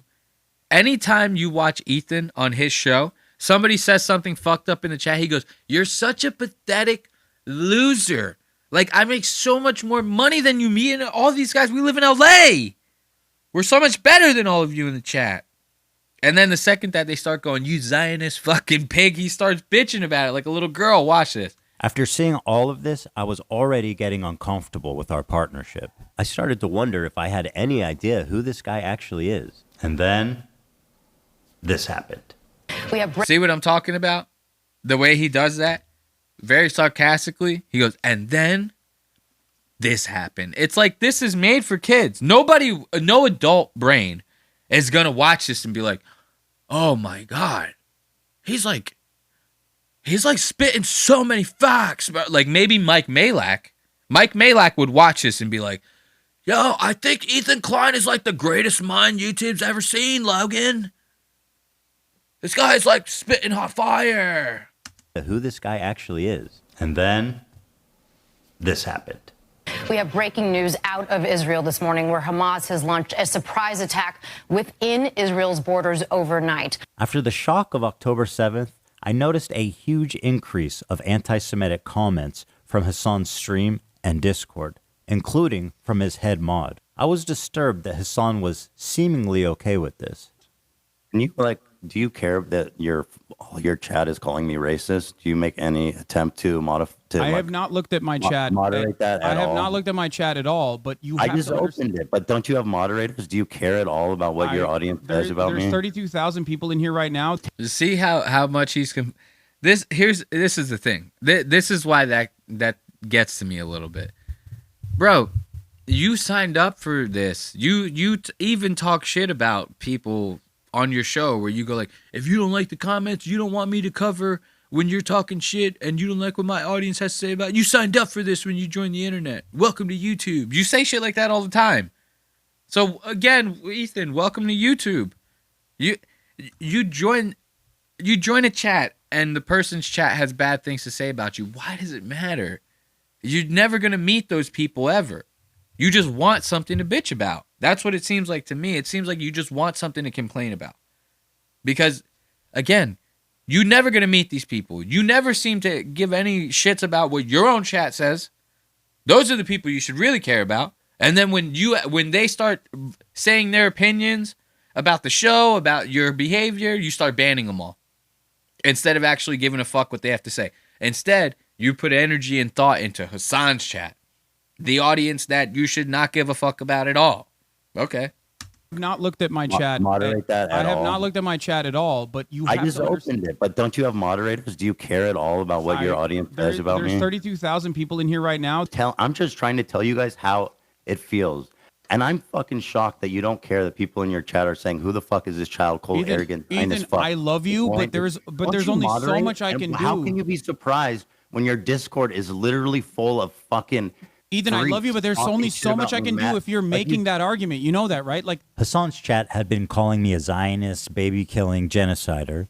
Maybe it is unreasonable that I'm asking him to moderate his chat for a friend. He doesn't even know where I'm coming from because it's not something he would ever ask for. And all these other content creators actually, whipping their communities when their chat is going fucking absolutely bananas.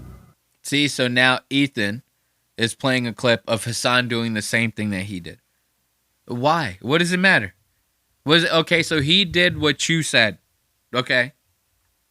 What? I don't understand the point in that.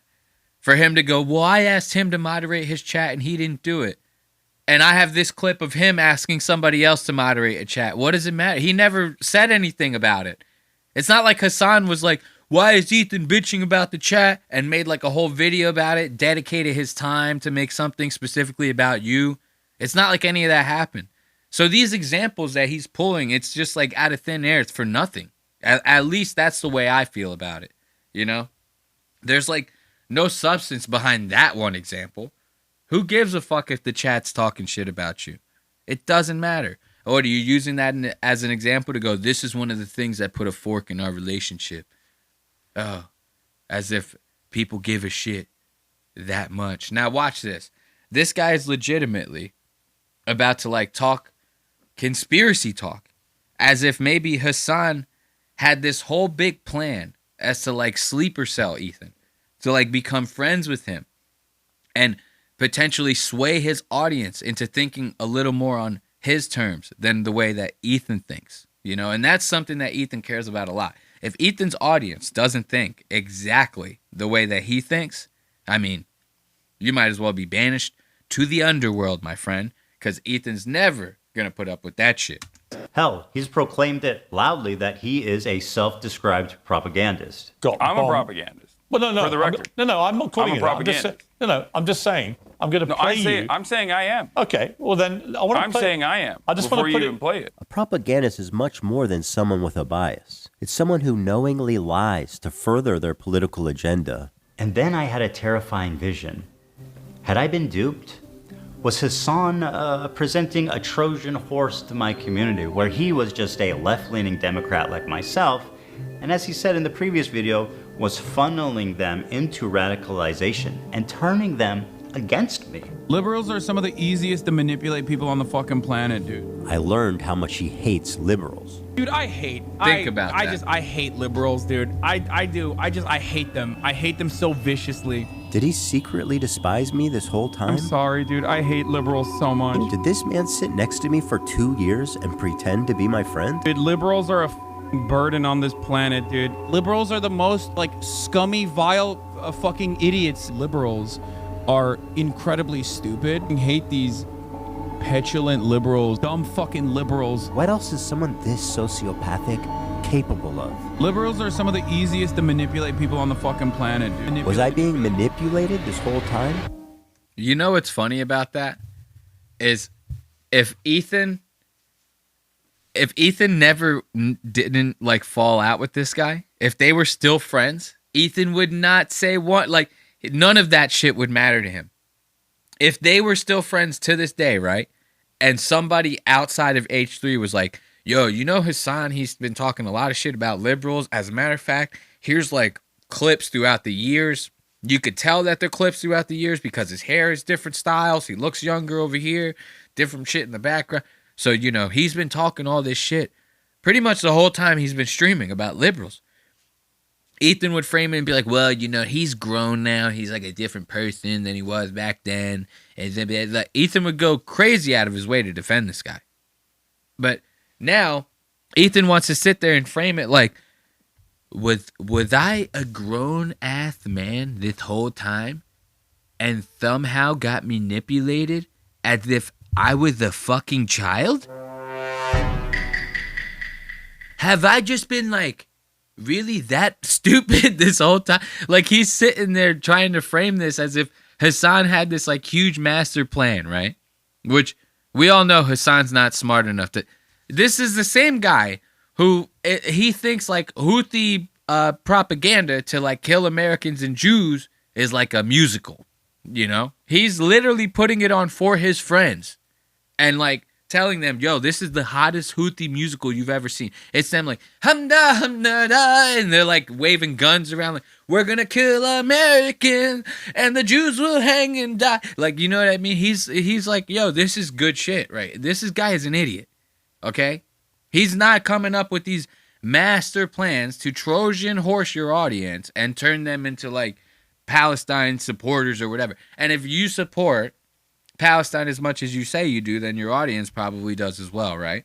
So it's crazy to me for Ethan to go like, I basically am hearing him go, I have the mind of a 5-year-old child and I am very easily manipulated. And a man can literally come into my studio and completely manipulate me and my entire crew into basically getting him on the show so he can fucking poison us from within because none of us can think for ourselves. I mean, he actually might be right because Ethan really might be that stupid. I don't know. That was my fear anyway. Regardless of his true beliefs, that broke my trust in him, and I pretty much ended the show immediately. And I felt guilty for my participation in mainstreaming Hasan. And for that, I apologize. I should have done more research, and I should have looked more deeply into who I was getting in bed with before they gave me chlamydia. Sorry, Eva. Over the past year since the show ended, I can... So, here's the thing. I mentioned this earlier. To sit there and say, oh, well, for that time that I had him on the show, you know, I was mainstreaming him. And for that, I feel guilty, and I'm sorry. How much could you possibly have, like, sucked your own dick saying that sentence? Like, I can't think, like, your dick could not be further in the back of your throat saying a sentence like that. Because once again, Hasan already had a huge following before joining your show. It's the only reason you even had him on. A guy like you saw that and you said, well, we kind of think alike. You obviously clearly didn't even do your own research to like look back at his past content to go, should I make a show with this guy? No, you just saw dollar signs. You go, he has a huge audience. I have a huge audience. We both think somewhat alike. You know what I mean? Okay, let's see if we can join forces and really make some goddamn money out of this. You know, that's what I feel like. And now you're sitting there because this guy is like streaming about shit that you don't like. You're trying to like take him down. And for what reason, I have no idea. Like, did this guy fuck Gila or something? And I really don't know. Like, why would anyone go that far out of their way? Like, there's no way you actually feel responsible for him. And if you do, that's delusional, my friend. That's delusional. That would be like if Brad Pitt and Leonardo DiCaprio were in the same movie together, right? And Brad Pitt goes, I did him a favor by bringing him onto the movie. It'd be like, nah, dude, he's Leo. You know? What are you talking about? So, what, you guys are in the same movie? That's cool. You guys both made some money out of it. That's the same thing. I feel like it's the same type of situation. Brad Pitt's never going to fucking go on the news and go, I'm sorry for mainstreaming Leonardo DiCaprio like that. Everyone's going to look at him like he's fucking crazy. They're going to be like, you guys are the same. Continue to watch Hasan platform, promote, and propagandize terrorist organizations. And every time it happened on Twitch, I would say, man, this time surely he went too far and someone's got to do something. But as the time went on, nothing happened and his views got more and more radical and more disturbing. I feel it's my obligation after mainstreaming someone like Hasan to take this on. And so it was war. Nuclear war. I stand before you following the footsteps of intellectual giants. One thing we've been hearing nothing for weeks. but a simple man. Now, A simple the man left who understands needs a Joe right Rogan. from wrong. Yeah. I You're an sometimes important, that's all that influential matters. voice to a lot of people. I'm an idiot, I'm a dumb bimbo, I don't know what I'm talking about. And there are some things I've gotten numb to criticism like this. It's not. As a matter of fact, I seek it out now because I make content out of it. I think it's funny and fun. And there are baby settlers as well. Can you just shut the fuck up, bloodthirsty, violent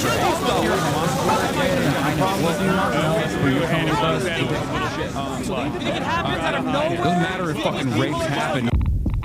That was the best editing that you're going to see out of the entire video. And I guarantee you that was done by that like Jarrell kid that they stole from Jimmy Lee or whatever, the guy. That, dude, you know what's crazy? I almost didn't even think about this until right now. So he's sitting there apologizing for Hasan, right? Saying like, well, now I feel like it's my mission to take down Hasan after mainstreaming him, right? And the worst thing Hasan has done has made a couple pro-Palestine streams online, right? Maybe, exposed his audience to a little bit of terrorist propaganda. No big deal. Yet, the guy that just made that edit, more than likely, was someone that he stole from this Jimmy Lee guy. Someone that he's platformed endless amounts of times, who has now been kicked out of the H3 sphere for what? Sexual harassment. Yes. Okay, so where's Jimmy's takedown video? Why doesn't Jimmy get some big, takedown style video and Ethan apologized to the audience for mainstreaming him? Where's that? That guy actually touched a girl inappropriately. I think that's way worse than just making a couple streams stating your opinion, if you ask me. I don't know. I might be crazy, Maybe. I have no idea. But so in the next time code, I'm going to show you guys why, in my opinion, every single person should be pro-Palestine. There should be no pro-Israel right now, and Ethan's about to prove this to you with this one clip. Watch this. Here's another incident of Hasan enjoying some Houthi propaganda.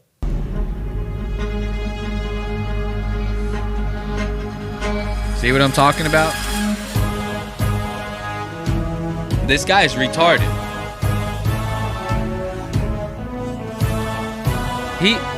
Hasan literally watches this type of propaganda shit as if he's watching like Hamilton or something.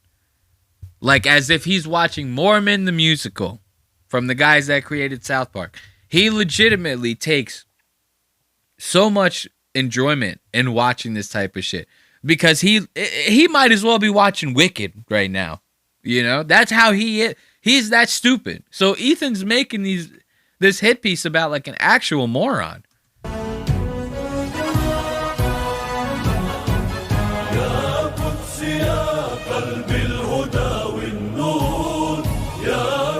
How can they not agree with the Houthis when this is the kind of music video that they're coming out with? They got a beautiful voice too. Yeah, Israel been real quiet since this drop, dude. The fucking mixtape. Oh, Hasan, my sweet, naive friend. You say that Jews don't sing and dance like that? Then what the fuck do you call this? Oh, shit! That's right, bitch. What the fuck you stepping on our shit?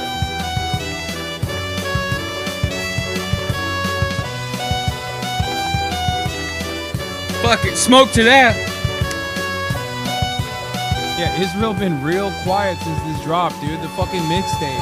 Ooh!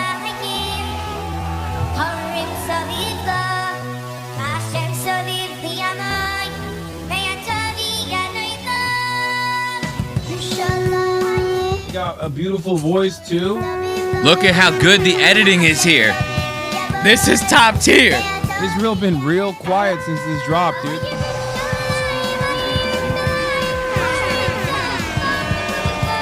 Israel been real quiet since this drop, dude. Ladies and gentlemen, we got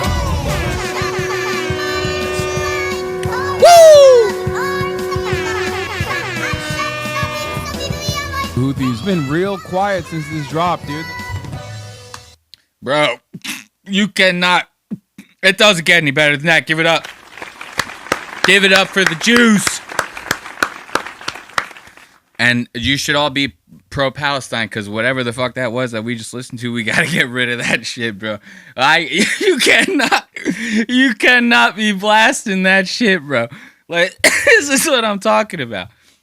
Ethan's like, this is a kid's video.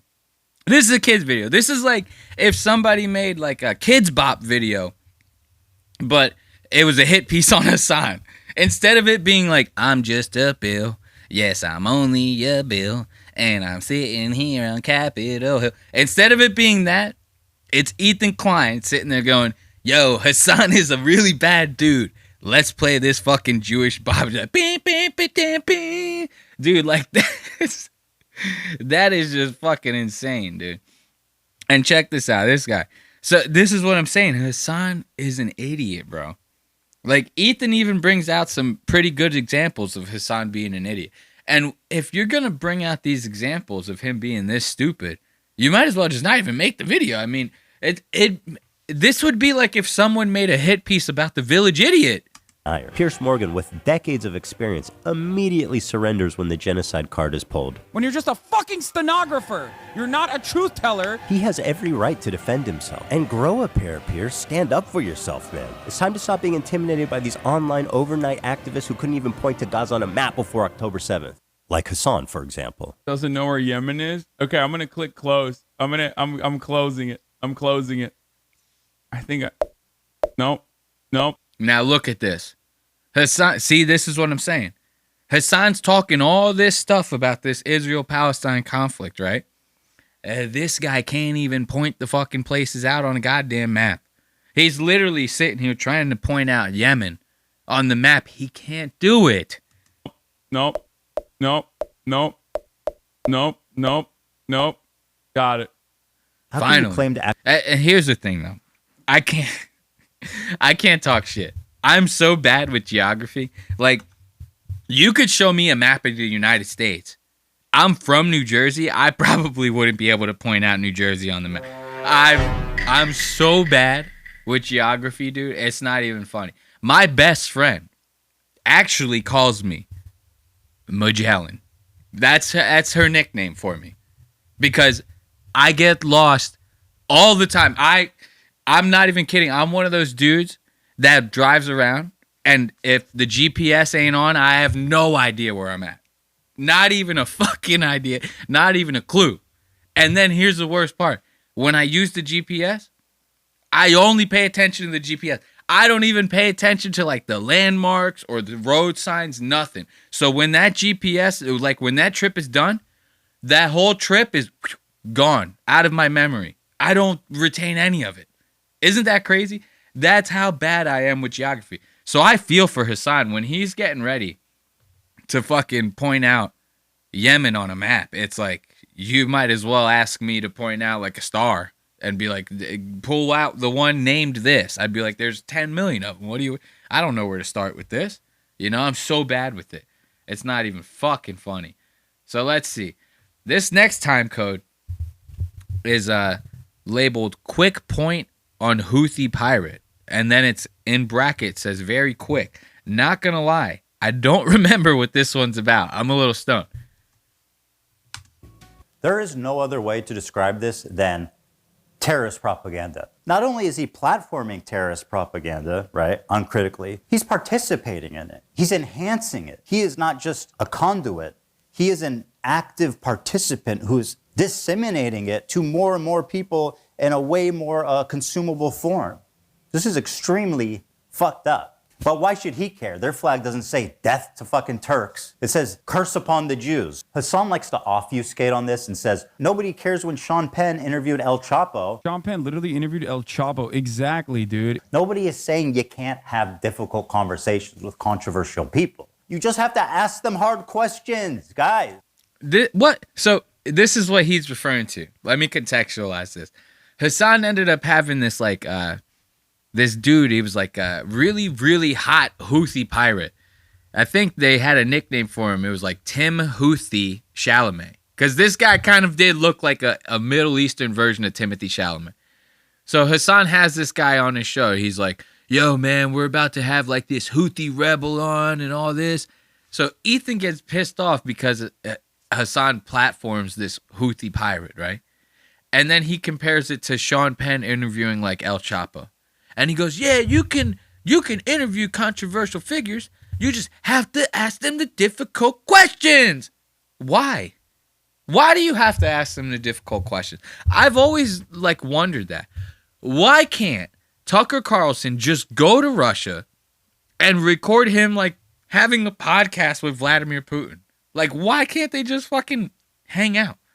Like, why does he have to sit there and go like, yo, man, what's happening with all your crazy ass policies, and start jamming down his goddamn throat about his relationships with America? Who gives a shit? Why can't Dennis Rodman go to North Korea, turn on a couple cameras, fire up some microphones, and just hang out with Kim Jong-un and just shoot the shit? Why does it have to be so fucking serious all the time? Maybe that's why these guys all fucking hate each other. Maybe that's why conflicts are constantly rising. Because nobody listens to each other. They're all just in meetings with each other trying to fuck each other over for their resources. Waiting for their turns to speak to each other. Everybody asked, how Kim Jong? I don't know. I don't know where that joke was going. But seriously, why does it have to be like this big thing? Like, oh, you gotta ask them the serious question. So Hasan wanted to hang out with the fucking Houthi pirate because he thought he was cool. Who cares? Like, who gives a fuck? This whole thing, who gives a fuck? The only reason I'm even covering it, and I'm going to tell you right now, the only reason I'm even covering this is because Ethan made such a big deal out of it, and the shit ain't even that good. Watch it in its entirety. This thing, if you're not a 13-year-old, you're going to be very disinterested in this very quick. It was boring as shit. And like I said, he made it like a fucking Markiplier video or something, bro. People grow up, man. You got to understand that. And if you're going to make a video about big boy issues, you got to at least have some seriousness to it. Like, you could make this funny and not make it childish like this. And at some point, in the hour and 48 minutes of this, or whatever the fuck, 43, you just get to where this guy is like reaching for anything at this point. It's crazy. Zero punishment. Hasan threatening a sitting congressperson. This one actually blew my mind. When I saw he tweeted that, I said, He's done after this for sure. For sure he is. For those that may not recognize this weapon, I'll explain. Shinzo Abe is a former Japanese prime minister. He served from 2012 to 2020. He was assassinated in July of 22 in a stunning fashion that left the Japanese public horrified. He was killed with a makeshift weapon that the shooter had built himself at home. So when Hasan saw this tweet that he didn't like, he posted the schematics in what can only be presumed as an invitation to someone in his fan base to build this weapon and then assassinate this sitting congressperson. You know what happens when you assume, Ethan? You make an ass out of you and me, right? Now watch. He wrote a tweet he did not like. I genuinely do not know how he didn't land himself in prison for making terroristic threats. How? Okay, listen to that. We're gonna end it on this because I was done with this. I was so fucking. This shit was so boring to me. And after this, we're gonna take a little bit of a break from the week segment, man. It's like not even cool to cover Ethan anymore. You know, once he went on break and all these people started coming out with hate videos on him, I was like, man, it seems like a lot of people are hopping on this. And I know people hate on Ethan like his whole goddamn career. People have been hating on this guy. I get it, but it's like. Every week now? You know, I got to do this. I got to do this week segment every week, man. It's not even cool anymore. It's too much. We got to let it breathe a little bit. So let's end this on this one. He just got done talking this shit because Hasan had made a tweet, right? A tweet with like no context. It's very vague, that Hasan's tweet that he just brought up. Yeah, it's insinuating some shit, but it's not like Hasan wrote the text out in black and white, right? Now, in the beginning of this video, right in the intro, Ethan was like, hey, a lot of people, I've pissed off a lot of people on the internet. A lot of them might be you watching now. And then he played the clip of him saying what? Oh, this person's at an NRA meeting. Somebody should bomb the building. Right? You remember that? Actually, let me play that for you again. Ethan literally just got done saying that he's surprised that Hasan didn't land himself in jail for terroristic threats because of the tweet that we just talked about. Hasan posting a picture of a makeshift gun that some Chinese dude was assassinated with however many years ago. And he posted it in context to some politician in current day. Okay. Now, is that worse than you actually saying that somebody should bomb an NRA building? I don't know. Let's skip ahead a little bit. We get to the point to where Ethan talks about this. Look at this. We're literally about to hear him make a terroristic threat, basically. Klein, it's been a while since we've last spoken. In that time, I've had 3 kids, all boys. I've lost 100 pounds, and I've pissed off 75% of the internet. Probably a lot of you guys, too. Actually talking about there at the NRA meeting that's today in Texas. Someone should bomb. See, he don't even let the video finish out because he's worried about this clip, this whole Hasan Piker hit piece getting demonetized. Oh, the NRA meeting that's happening in Texas? Yeah, somebody should bomb the fucking NRA meeting that's happening in Texas. Let's give it up for Ethan Klein. And that'll do it for the week segment, of course. Let's turn on a couple more tunes and have ourselves a little bit of a smoke, and then we'll take a look at why Stavi is the fattest fuck in the biz. Let's get this music a-poppin'.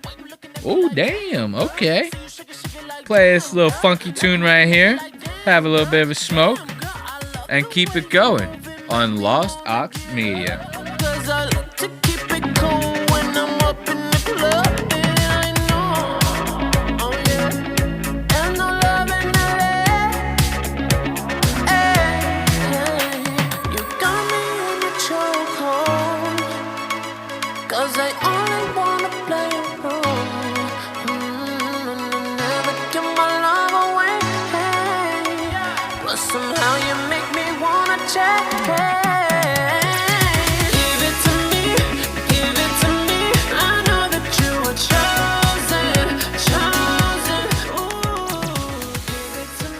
I feel like we've heard that song too much. Sounds like The Weeknd. That's why I feel like we've almost for sure heard that one recently. I don't like that. I like to switch up the songs as much as I possibly can. So getting into this Stavy business, right? A little Stavros Halkias on Hot Ones with Sean Evans. So Stavy, he was in a movie recently that he had written and I think directed with a buddy of his. It was called We Should Start a Cult or something like that, where he played like this fat, stupid, aloof cult leader. I didn't end up watching it because there's no fucking way that shit is funny, and I can't put myself through an hour and a half of Stavy acting. Like, it's bad enough trying to deal with this guy in a podcast or an interview. You know what I mean? But every now and then, you know, you see Stavy make one of these fat boy moves that just you can't help but document, right? And that's pretty much what we got here. So he's gonna be on this episode of Hot Ones talking about that movie that he had written and directed. Then he's gonna be talking a little bit about the role that he plays in Shane Gillis' show Tires. The second season's gonna be debuting pretty soon on Netflix. But that's not why we're here. We're here to talk about this fat boy move that this guy ends up making. This is a fat man move like no other. And it happens right out the rip, right out the intro. Watch this. When you see what Stavy ends up doing, this shit's going to blow your mind. Hey, what's going on, everybody? For First We Feast, I'm Sean Evans, and you're watching Hot Ones. It's the show with hot questions and even hotter wings. And today we're joined by Stavros Halkias. He's a stand-up comedian who can catch live on the Dreamboat Tour coming to a city near you. Keep up with him weekly on Stavy's World, wherever you get your podcasts. And he also stars and co-wrote what is, in my opinion, one of the funniest comedies of the year. It's called Let's Start a Cult, which is available on demand now. Stavy, welcome to the show. Let's Start a Cult. Oh, yeah, dude, thanks for having me. What's going through your head as you prepare to take on the Hot Ones gauntlet? Do you feel prepared for the meal in front of you? Brother, I'm the most prepared guest you've ever had in your life, dude. There's no one who's done this show that has had more wings than me. I am positive of that. No, Ariana Grande hasn't had more. Jesus Christ, what happened to Ariana Grande?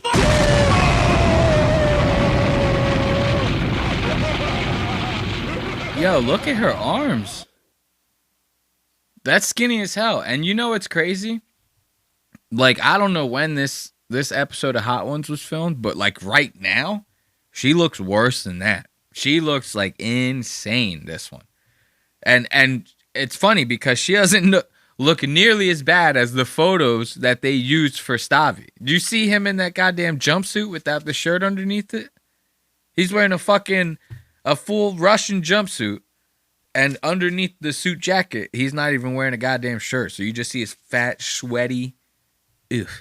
Wings than me. You know what I mean? I'm ready to go. You're right about that. Here's what I've also done. I brought my own ranch. I went to a place right. What the fuck?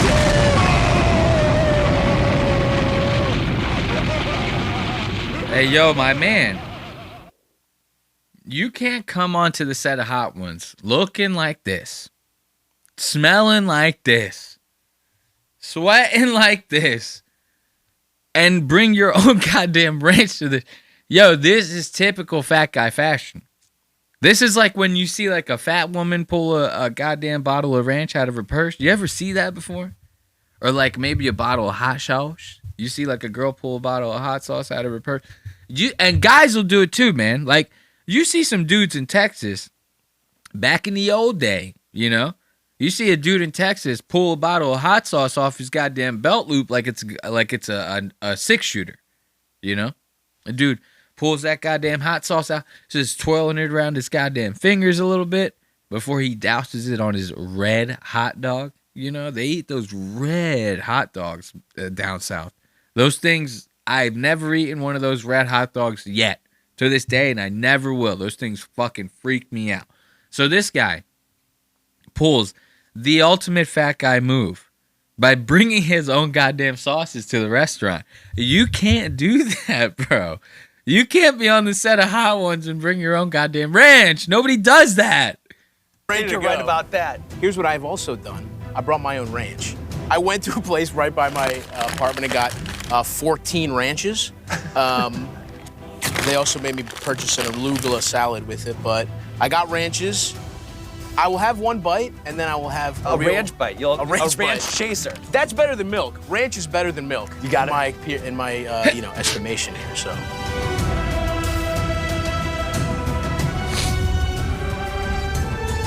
That's twice I thought I hit the goddamn cough button and didn't. So this guy brings his own goddamn ranch. You cannot do that, my friend.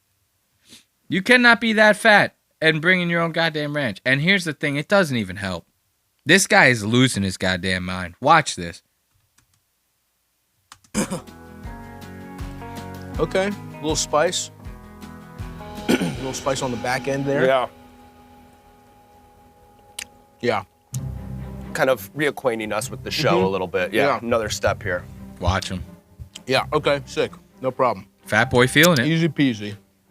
So I've heard some grumblings from comedians about how the proliferation of crowd work, TikTok clips, and YouTube clips, they've created more hostile environments like for audiences. Yeah. And I'm curious, as one of the finest practitioners of the form, what's your take on that narrative? Thank you. Yeah, I'm one of the best at nice fucking pants. Yeah, well, I do think something bad is happening to stand-up as a result of this. For like, you're right. The more you do, Look at this.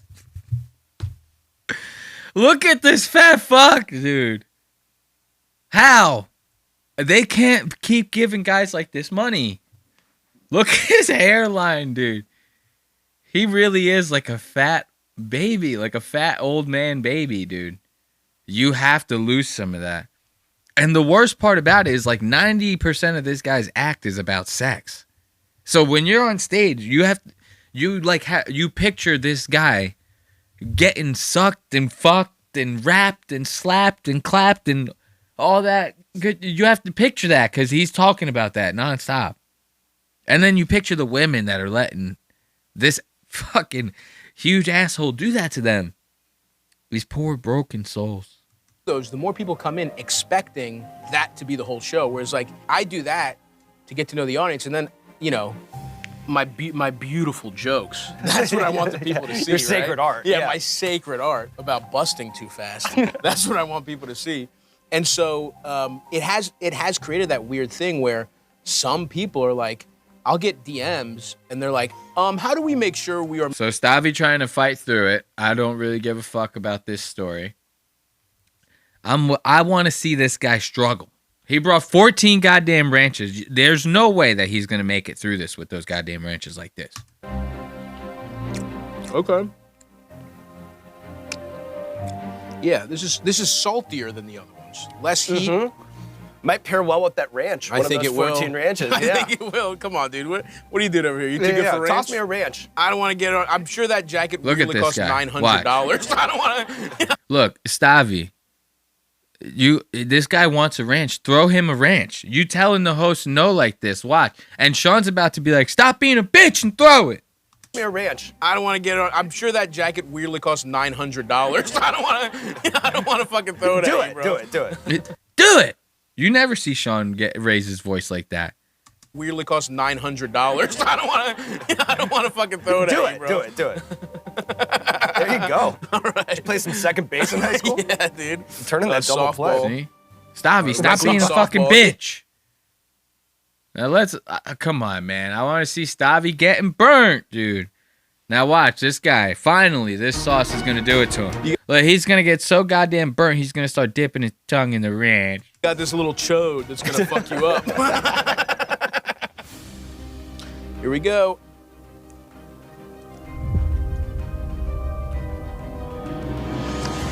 Well, fuck you, dude. This sucks. Yeah. This doesn't taste like anything. It's just hot. Burn him. I haven't even finished it and I'm pissed off. Burn him. Fuck him. Oh, what the fuck? This sucks, dude. I thought Ben Stiller was overdoing it.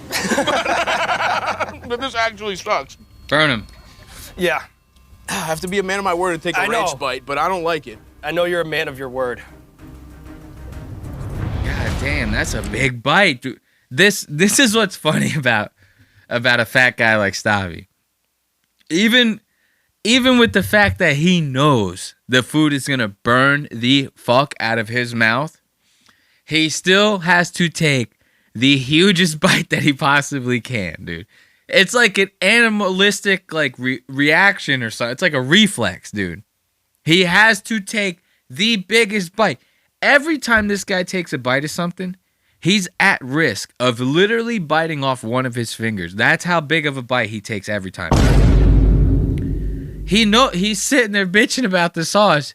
He goes, well, now I got to take a ranch bite. Dude, just dip it and take a nibble off of that goddamn wing.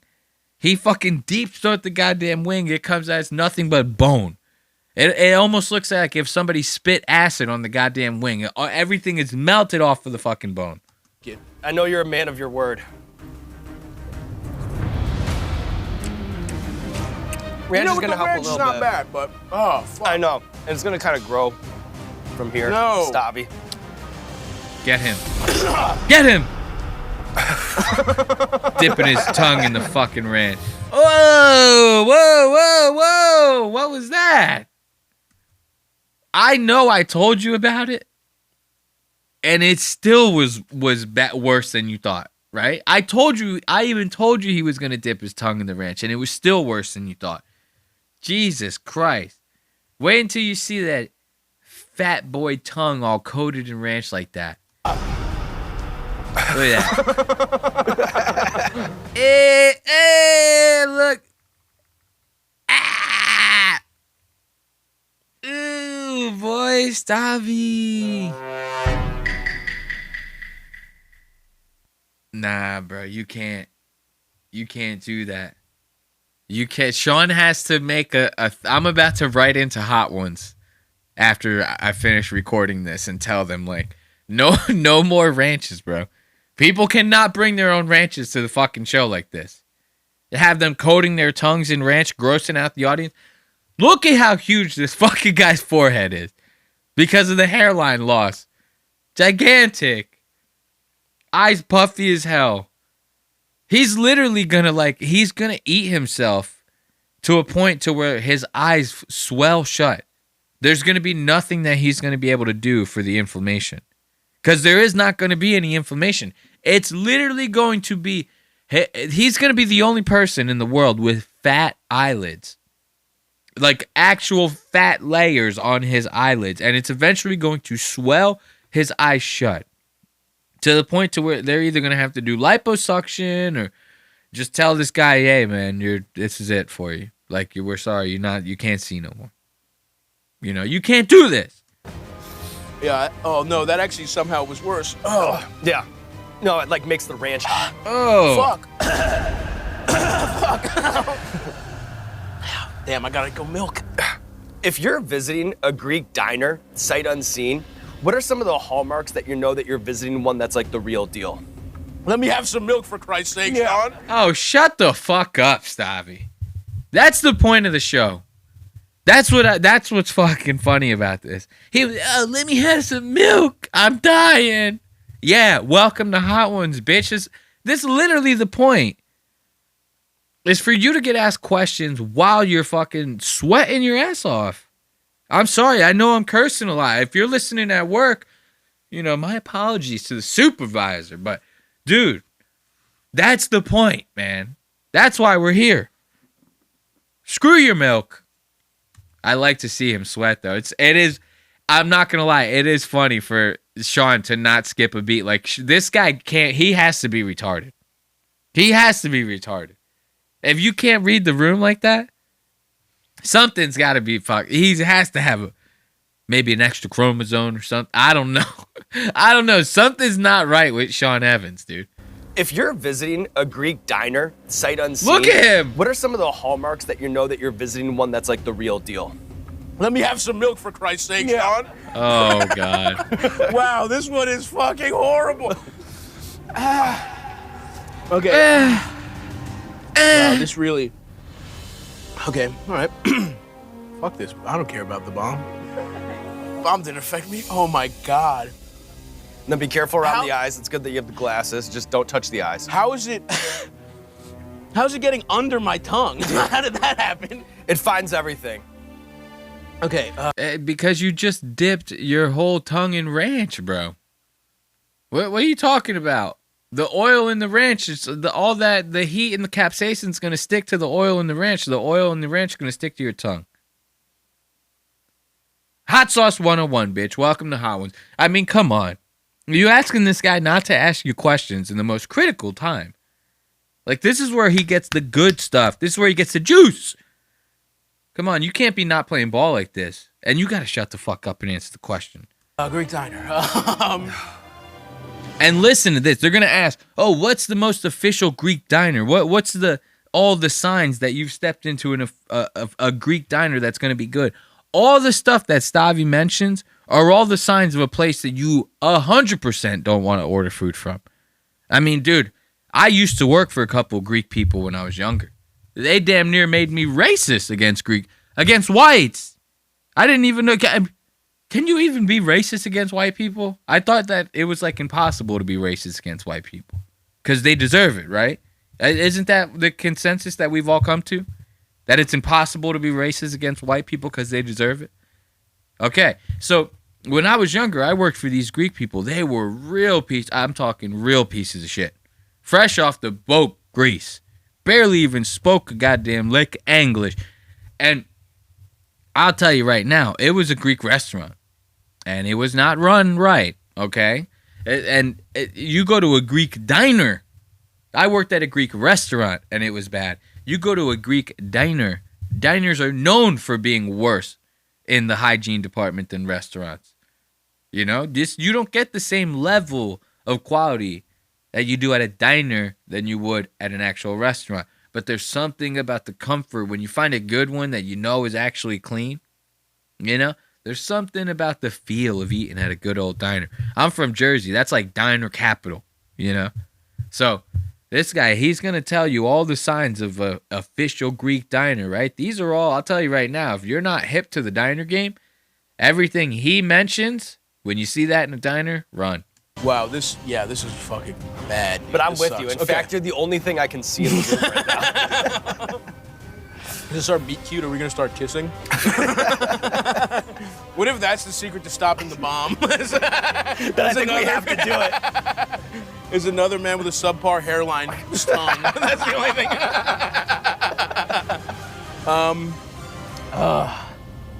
Greek diner. All right, the owner has to be there, and he has to be disheveled, annoyed. He has to be yelling at someone. If he's not yelling at if he's not taking your order, pausing to yell at somebody, not the place to go. And yeah, just don't get the meatloaf. Don't get the Greek specialties. Don't get them at a Greek diner, man. They're there. God knows when they made that pan of moussaka. You know what I mean? Like, that's been there for a while. Get a burger. Get breakfast. That's it. You know what I mean? Yeah. So basically, you want to go into a Greek place where the owner's like has like a gold chain on like Stavi, losing his hairline like Stavi, barely speaks any English, probably has like a wife beater on. It's got grease stains around the rim of the neck part of the fucking wife beater. Somehow they got oil down there. Okay. And then he's got to be disheveled, so his hair's all messed up. He's sitting there yelling at people. That's the place you want to go to. You don't want to order anything off the specialty menu. You don't want to get the meatloaf. Because who knows how long it's been there. So you want to go to a place where you know that they have bad food sitting around in the back? It's just getting bacteria all over the fucking goddamn kid. You want to eat at a place like that? Get a couple burgers, a couple omelets, some hash browns on the side. What are you, fucking crazy? Like, this is insane. But we have to give it up for Stavi, dude. Yeah, anybody who brings 14 goddamn ranches to an episode of Hot Ones, I mean, that's respect right there. So who do we have next on the docket? We're going to end this episode with a little bit of Katt Williams and Theo Von, yeah? Now, like I had mentioned to you guys earlier, it seems like every single time that Katt Williams does an interview with anybody, everyone on the internet is ready to suck this guy's dick. As if he's like so goddamn insightful. He goes on Club Shay Shay, right? He talks a lot of shit. And yeah, some of the shit he said might have come true, like the Diddy stuff, right? Here's the thing. If you're a who's who in Hollywood, you probably know the Diddy stuff. It's not like this guy was making predictions. 50 Cent has been making jokes about P. Diddy being gay and weird in Hollywood for like, I don't know, 10 years now. So it's not like Katt Williams said anything different. He just said it at the right time. And when he was on Club Shay Shay, he wasn't afraid to start naming names and shit like that in front of everybody. Like 50 Cent, he's known for like trolling on people and shit. So like people take what he says like haha funny, you know what I mean? Some people might take it serious, but a lot of times 50 Cent says something, it kind of gets swept under the rug after a while. 50 Cent was making all those jokes about Diddy. Now the guy's about to drop a documentary sometime this year. Katt Williams goes on Club Shay Shay last year, starts naming names, starts saying shit about Diddy. Katt Williams doesn't typically do that. So, of course, it catches people's attention, and it's on Club Shay Shay. He's doing it for like 2.5 hours. Okay, it catches people's attention because it sounds nuts. But for some reason, people latch on to this guy as if he says insightful shit because he like talks really slow, has a couple awkward pauses in between saying sentences, and sometimes people think it's him trying to gather his thoughts. I think it's him just trying to sound as cool as he possibly can in that moment. That's just how I feel. So now, if you've seen this guy on like Joe Rogan, half of the shit he was saying doesn't even make any fucking goddamn sense. And Joe is doing his hardest to string that goddamn conversation along while still somehow sucking Katt's dick to full completion throughout that interview. Now, imagine getting somebody paired up with Katt who can't do that good of a job of keeping the conversation strung along that well. Someone like Theo Von. It's basically like getting this is like the closest thing you're going to see to like two nonverbal autistic people having a podcast together. That's the best way I could describe this. They're the closest thing that you can get to two nonverbal autistic people having a podcast. And the reason I say closest you can get is because these two actually talk. You know? That's the only difference. What's up, man? What's up, man? It's time. It's good to see good old Theo Von. It's an honor, The man. world loves you, you know? Well, that's nice of you to say.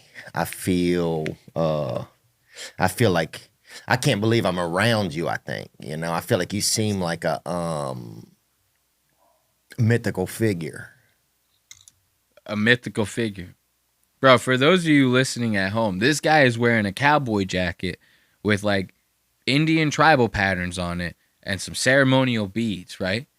Each fucking sleeve of the jacket has 12-inch long tassels strung all across the full length of the sleeve.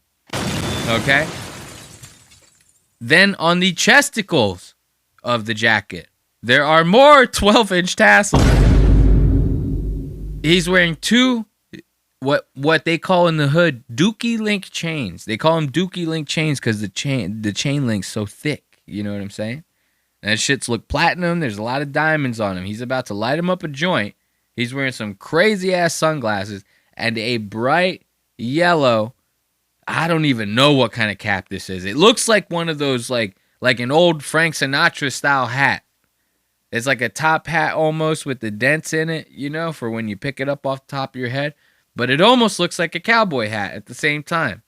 This guy kind of does look like a mythical creature. I'm not going to lie. He actually does look insane. Theo might be onto something here. Right. Well, look at the rings on this fucking guy. And Theo coming in like, what the fuck? When did you... Theo's fucking chin's got some shit on it.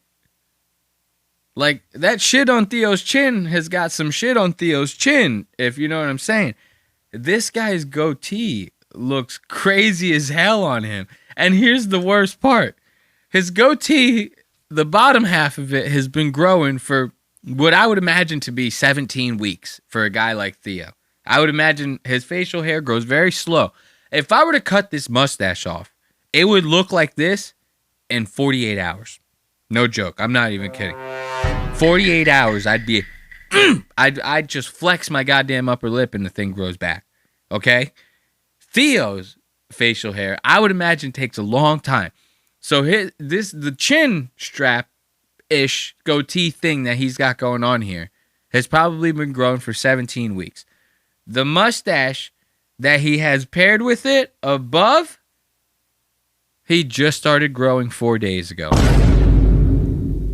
So the chin part is fully developed, full hair grown in, and the mustache has barely got anything there. Picture that. Picture me, right? If I had a mustache like this, and I just started growing in the goatee part yesterday. Think about how fucking insane that would look. To have, you have to start fresh. You have to cut it all off and then start growing it all together. If I decided tomorrow that I wanted to go full beard, which has crossed my mind, but my logo is committed to the fucking mustache. I've thought about going full beard. If I were to go full beard, I wouldn't start growing the beard and hope it catches up to my mustache. That's not how that works. I would have to shave everything off. I would come in here 1 week and you guys it would scare you. You would be, oh! You'd be like, well, who the fuck is this asshole? It'd be that shocking to you. I would have to come in here with no facial hair, and then I would have to grow it all back. This is not what Theo's doing here. Theo's trying to let the mustache catch up, bro. You cannot do that. You either grow it all out at the same time, or you shave it all the fuck off. Sack squatch or like a unicorn or something like that. Yeah, you'll still feel that way by the end. Like I won't ruin that. Yeah, okay. Yeah, that's the good thing about people like you and I. Like if somebody thinks that they like us and they think they've made a connection with this person on the screen. Hold up. Wait. This is going to be the most insightful thing you've ever heard. If somebody meets someone like us, Theo Vaughn, and they think that they made a connection with us on the screen, and then he's about to tell you why. When they're around us, it's legitimate because it was legitimate. You know what I mean?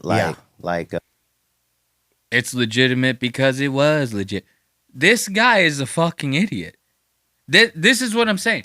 People legitimately, I'm not kidding you. I have friends that have legitimately said to me that they thought this was the most insightful interview they've ever seen.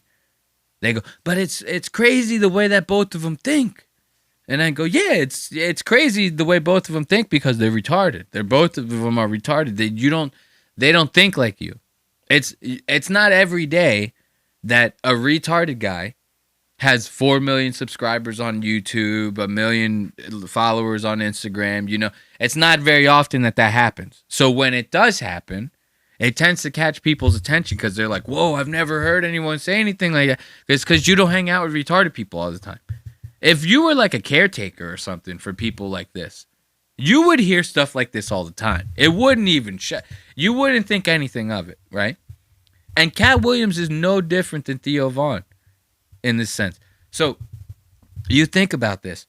This guy goes, yeah, man, I'm not going to disappoint you, Theo. You're going to still think that I'm a mythical creature by the end of this interview. It's because when people like me and you meet other people, they think, oh, it was legitimate because it just always was legitimate. He didn't say anything there. He didn't say anything. And they think they've made Let's go back a little bit. You have to hear that again. I'm telling you, listen to this in its entirety. I'm not even going to pause it. He legitimately doesn't say anything. And then everyone on the internet, including Patrick fucking CC, goes, oh man, every 2020, every year should start out with the interview with Katt Williams. He's that insightful. Is he? You retarded? That's the good thing about people like you and I. Like if somebody thinks that they like us and they think they've made a connection with this person on the screen, when they're around us, it's legitimate because it was legitimate. You know what I mean? Think about that. What did he say there? Tell me in the chat. If you know what the fuck this guy just said, tell me in the chat, please. I'm begging you. I'll pay you. I'll send me a Cash App request. I'll pay you if you tell me the answer to this. He doesn't say anything. If Theo Vaughn wasn't successful, he doesn't have a different story. Right. Right. You know what I mean? It's the same story. He Yeah. lived that story. And If Theo Von wasn't successful, he doesn't have a different story. He has the same story. No, he doesn't. See, if Theo Von wasn't successful, the story of Theo Von would be that he was not successful. That's how that works. So right now, Theo Von is successful. If Theo Von was not successful, nobody would fucking see the same story. They would say, damn, this guy sucks now. This guy sucks. Okay? I don't even understand what the fuck this guy's talking about.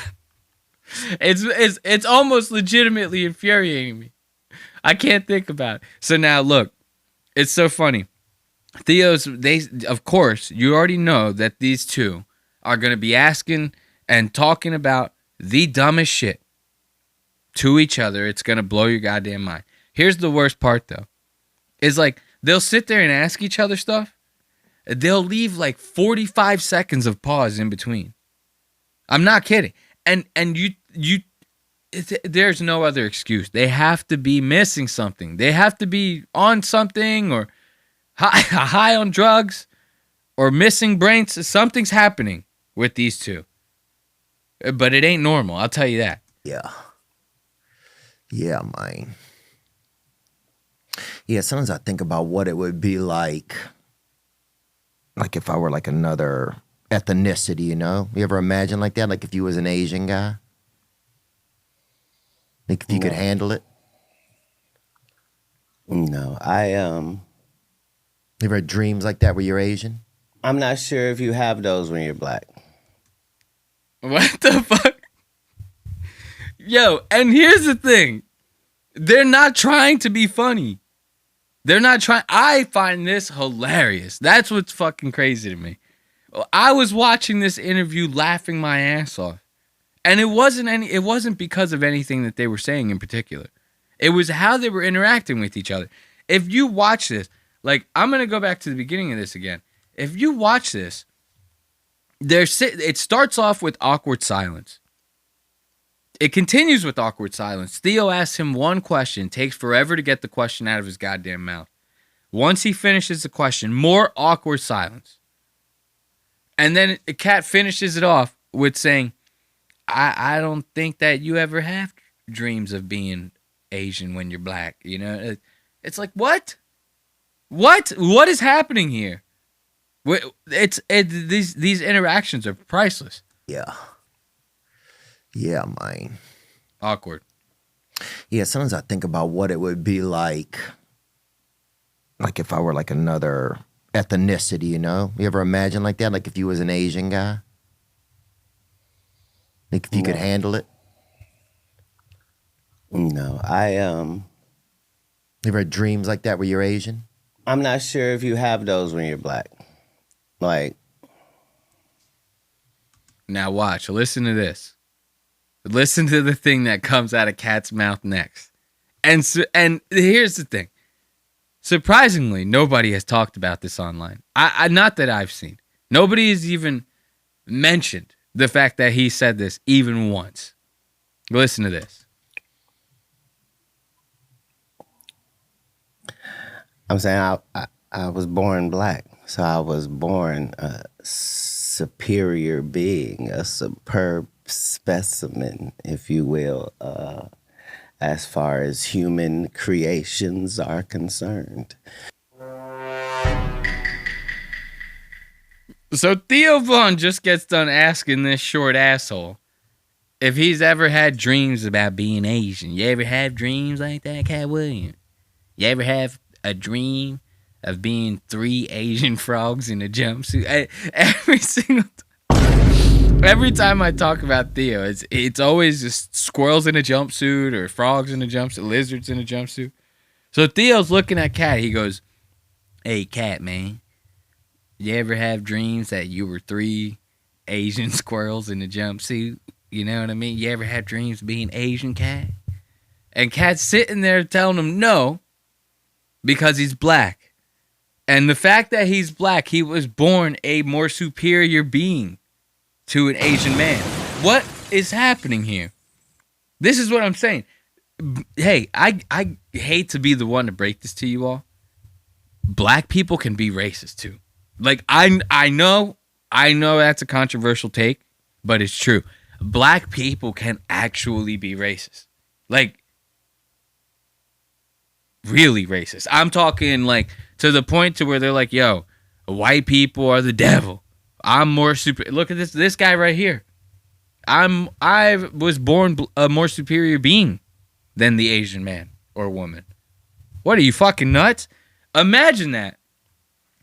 Imagine if he asked Theo that question. Hey, Theo Vaughn, you ever have dreams of being black? And Theo goes, nah, man. I ain't never had no dreams about being black, Katt Williams, because I was born white. I was born a more superior being, man. Like, could you imagine that? If he had said that to him, the internet would be going fucking nuts. You know? So, what? Because Katt Williams is a fucking 4'3" black guy? He can sit there and fucking talk about how he was born a more superior being than Asian people because he's black? That was nuts to me to hear. Listen to this in full. This is crazy. Katt Williams. This guy is better than Asians in every way. Just for simply being born black. Did you know that? Yeah. Yeah, man. Yeah, sometimes I think about what it would be like if I were like another ethnicity, you know? You ever imagine like that? Like if you was an Asian guy? Like if you could handle it? No, You ever had dreams like that where you're Asian? I'm not sure if you have those when you're black. Like, I'm saying I was born black, so I was born a superior being, a superb specimen, if you will, as far as human creations are concerned. So I never wanted to be anything other than that. See, I'm surprised that Theo didn't cut him off because Theo's the type of idiot. Like when Katt goes, "Oh, I was born black." I'm surprised Theo didn't go, "Oh, I'd never noticed that until right now." You know, Theo's the type of person to say some stupid shit like that as a joke. He'd be like, "Oh, that's actually never crossed my mind, Mr. Williams. I never even noticed that you were black. I never noticed how superior you were to the Asian people." And then you just listen to the pauses in between. Like, these guys are retarded. I wanted to know how other people felt. So I didn't... But you never, like, thought, I want to be that. No. Yeah. No. But maybe some of that is because I didn't think that was possible. See, so, like, this is crazy. You don't get the bit, bro. What's the matter, Williams? You can't fucking roll with Theo's punches. These two are literally doing like, this is like podcast jujitsu. Because Theo, this is my gripe with this guy, okay? Theo is not that stupid. He is not as stupid as he portrays himself to be. But that's why people like him. Because of how, like, aloof he is. The stupid stuff that comes out of his mouth. You know? Like at 3 squirrels in a jumpsuit. You know? Mountain Dew is crazy. Whatever he says. I had 2 black brothers. One of them was 13 feet tall. You know? They put chandeliers on his head when he was 12 years old. You know? Says all that stupid shit. That's why people like him. It's an act. It's all part of, like, his whole comedy shtick, like, thing. You know what I mean? There's no way that anyone would put up with this asshole if he was like this 24-7. No way. I refuse to believe that. So now he's trying his hardest to be like funny and stupid, right? And Katt Williams is trying his hardest to be insightful and serious and cool. So these two are basically doing like a fucking episode of podcast jujitsu, trying to outmaneuver one another with the shit that comes out of their mouth. They're both sitting there awkward as hell, trying to think before they speak, which is causing awkward pauses, which drove me insane. Like, you can tell the way I do my podcast. I'm just talking the whole goddamn time. We don't have time to sit there and think about the shit that's going to come out of our mouths here at Lost Docs Media. We just go with it. Okay? So to listen to these guys, it throws me off. Their cadence, the whole nine. And to think people are fucking lining up to lap this shit up, it drives me crazy. I don't think they're blockages. You're very open-minded. Yeah, thanks, man. Yeah, they're not blockages. Yeah, just you're not dealing with blockage. You're dealing with uncertainty as to who you are in the universe and whether or not you belong in the places you feel like you. Man, that's interesting. That is kind of how I feel. Yeah, because I'm always thinking of what this other thing would be like, kind of. Right. This is the thing. Everybody falls for this. Katt Williams is like the greatest con artist in podcasting. He didn't say anything there either. It's like he just says like really vague shit that could apply to anyone. You see this type of shit where you have like you ever see those like conferences or whatever? It'll be like someone on stage speaking and they're like, I can speak with the dead. Does anybody have a relative whose name begins with J, K, L, M, N, I, O, P? And then someone goes, I know someone named Peter. They go, Peter, okay. And then they start doing that whole shtick. Peter, he's alive. No, he's dead. And they go, yeah, he's dead. And they go, oh, well, I mean, there's a 50-50 shot at guessing that. He has blonde hair.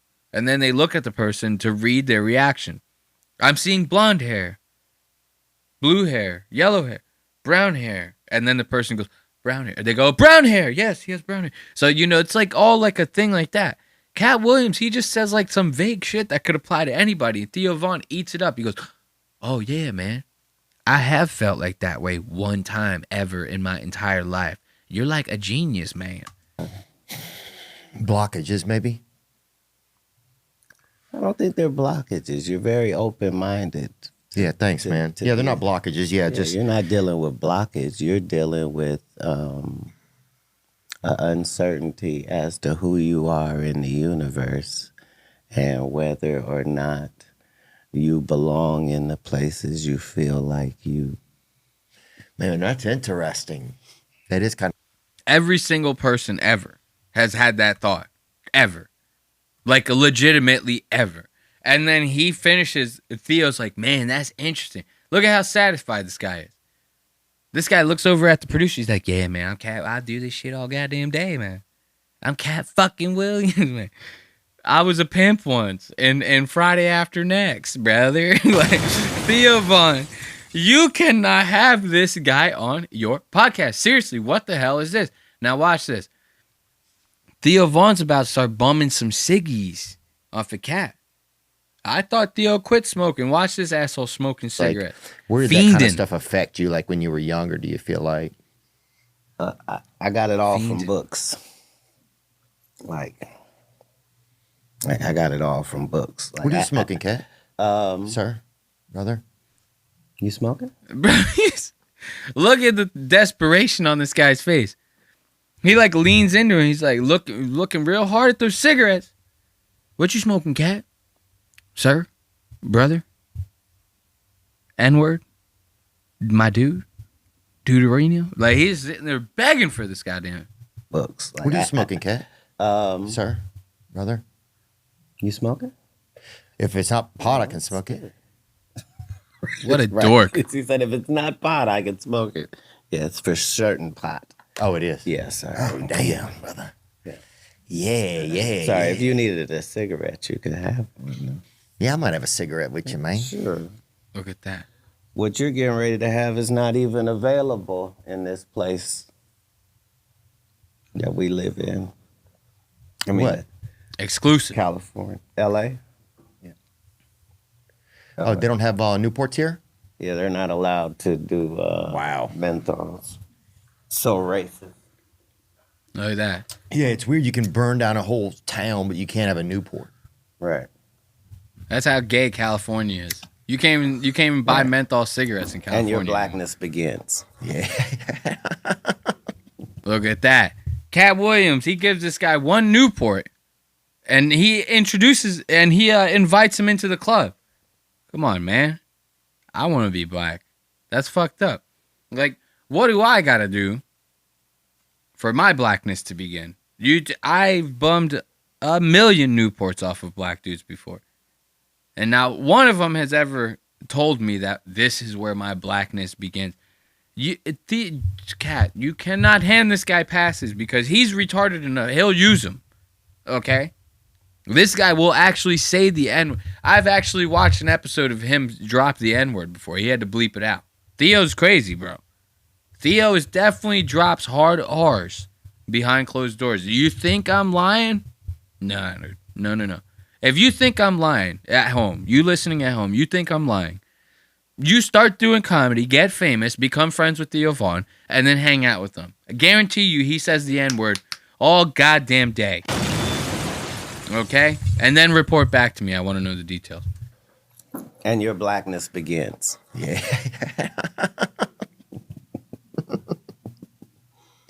Yes, sir. And that's how Theo finishes that one off. What the fuck? Yes, sir. Yes, sir, master. Yes, sir, master. That one threw Katt for a goddamn loop. Yes, sir, master. Theo smoking a goddamn Newport with... That is the... Katt is onto something. That is the blackest thing you could possibly be doing. Smoking a Newport with Katt Williams and then saying, yes, sir. Like you're a goddamn slave. Like, and then Katt Williams laughing, loving it up. Yes, sir. Sorry. Was that it? I love that a lot. Yes, sir. That's It's it. cool. Theo's black. Dude, Theo, look, this guy is officially black.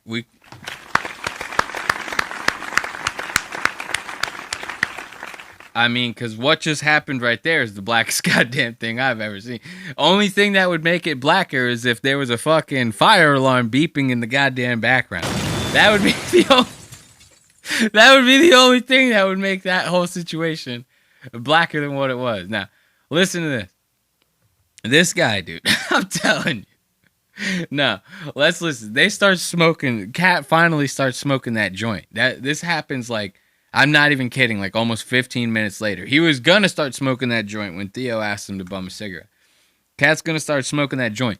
More awkward shit. More people not saying nothing. It's all the same shit. This was happening the entire interview. And it blows my mind. You getting so many people commenting on this goddamn thing. Like this is going to be the interview of 2025, dude. It ain't. I'm telling you, it ain't. Go and watch it for yourself. What, are you married or not, Katt? I have wives, but no. Yeah.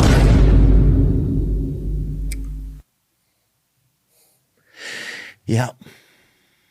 Yeah. I'm a happy man. Yeah, sometimes I've been thinking a lot about getting married, but I don't know if sometimes it's like an outside pressure that I feel or if it's just like something I would like to have that family, you know?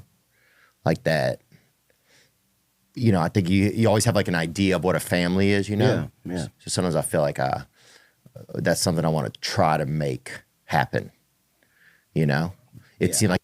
Theo's the type of person that he's like, yeah, I would like to like try it for like a couple weeks, you know what I mean? Try it on for size, and then if I don't like it, maybe I could return the baby or something like that, you know? Maybe exchange the baby for 3 squirrels in a jumpsuit or something, you know what I mean?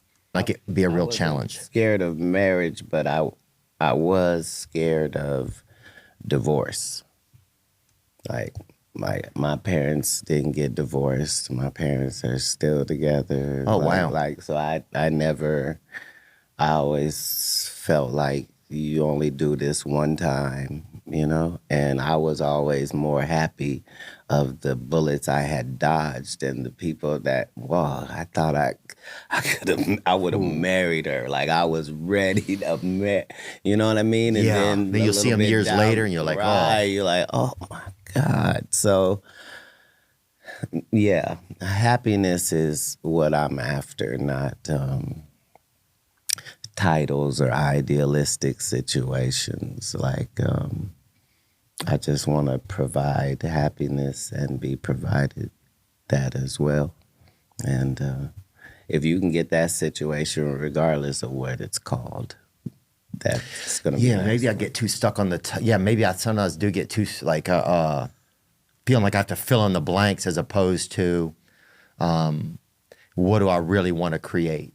I might have been wrong, bro. These brothers actually sound like they're about to start dropping the hottest mixtape of fucking 2025 talking about this serious situation. Theo Von wanting to get married and shit. But the beginning of that, like the beginning of that interaction is what gets me. Look at what, are you married or not, Katt? I have wives, but no. Yeah.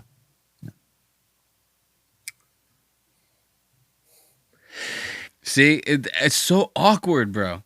The whole thing. And then Katt's sitting there like he's taking those pauses because that whole fucking little monologue, whatever you want to call it that we just heard, he's thinking that up in his head.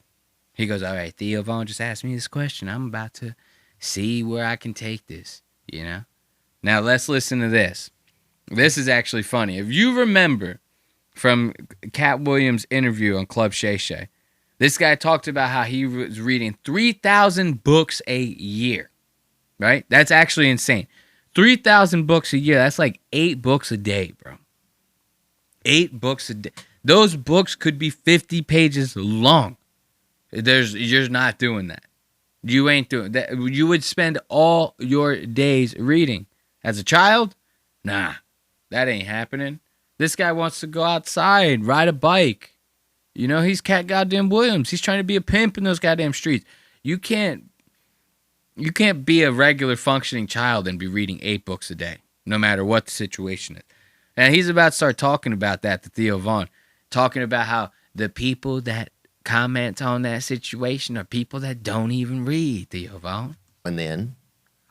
Right. I'm saying a lot of people that doubt what you say don't read, and they haven't been readers. You know what I mean? Like, books were my life, literally. I thought that I could learn enough information to be an important person. You know what I mean? So I'm actively trying to eat information. Like, do you have a favorite book? No. Like, even when Bro, you read that much and you don't have a favorite goddamn book? Like, anyone who's into, like, something that much has a favorite of that something. You can't be that into something you don't have a favorite. I mean, come on. I mean, it's possible, but it's not likely. You read that much, you don't have a favorite book? Moby Dick, maybe. I know Katt Williams liking that cock. So I don't know. That sounds crazy to me. And then listen to what he says after this. The way he tries to justify, he goes, I wasn't reading these thick books. I was reading thin books. Doesn't matter how thin the books were. No. Like, even when I said how many books I read, like, people are thinking maybe I'm reading 900 page. No. I'm reading 150, 200-page books, and I'm reading as many of them as I can because I'm trying to earn these pizza parties and these other weekly reader things that exist. My parents don't even celebrate holidays. I got to get my own gifts, bitch. I'm finna read myself into a t-shirt and a personal pan pizza. Right. Now, here's the thing. There might be some truth to that. Like, I could see, like, okay, Katt Williams, he grew up broke, right? So he's like, yeah, I'm trying to make my own pizza parties. My mom's not giving to me at home. So he's reading his ass off. He's trying to get as much as he can. He's doing the scholastic thing. First of all, anyone who's anyone, bro, we were lying about how many books we read. Everyone was lying about how many books we read back in those days, bro. Nobody was telling the truth. Just like you lie to the doctor, just lie to the teacher, my friend. It's easy peasy lemon squeezy. Tell her you read Huckleberry Finn. Throw it in the trash. So easy to get away with. What are they going to do? Make you write a summary about it to try to get those pizza parties? Not going to happen, bro. So It's not that nobody believes you were trying to read as many books as you can to get those pizza parties as a kid because you couldn't get them from your parents. That's not the unbelievable part. It's the amount of books you were saying. You can't read 3,000 books in a year, bro. And if you're willing to lie about something as stupid as that, I mean, why wouldn't you just be lying about the entire thing? That's what I'm saying here. Okay? So 150 to read 3,000 books a year, and trust me, I asked ChatGPT to read 3,000 books a year. You would have to read roughly 8 books a day. And then let's say, okay, they're 100, 150 pages. So you trying to tell me you read a 800-page book every single day, basically? No.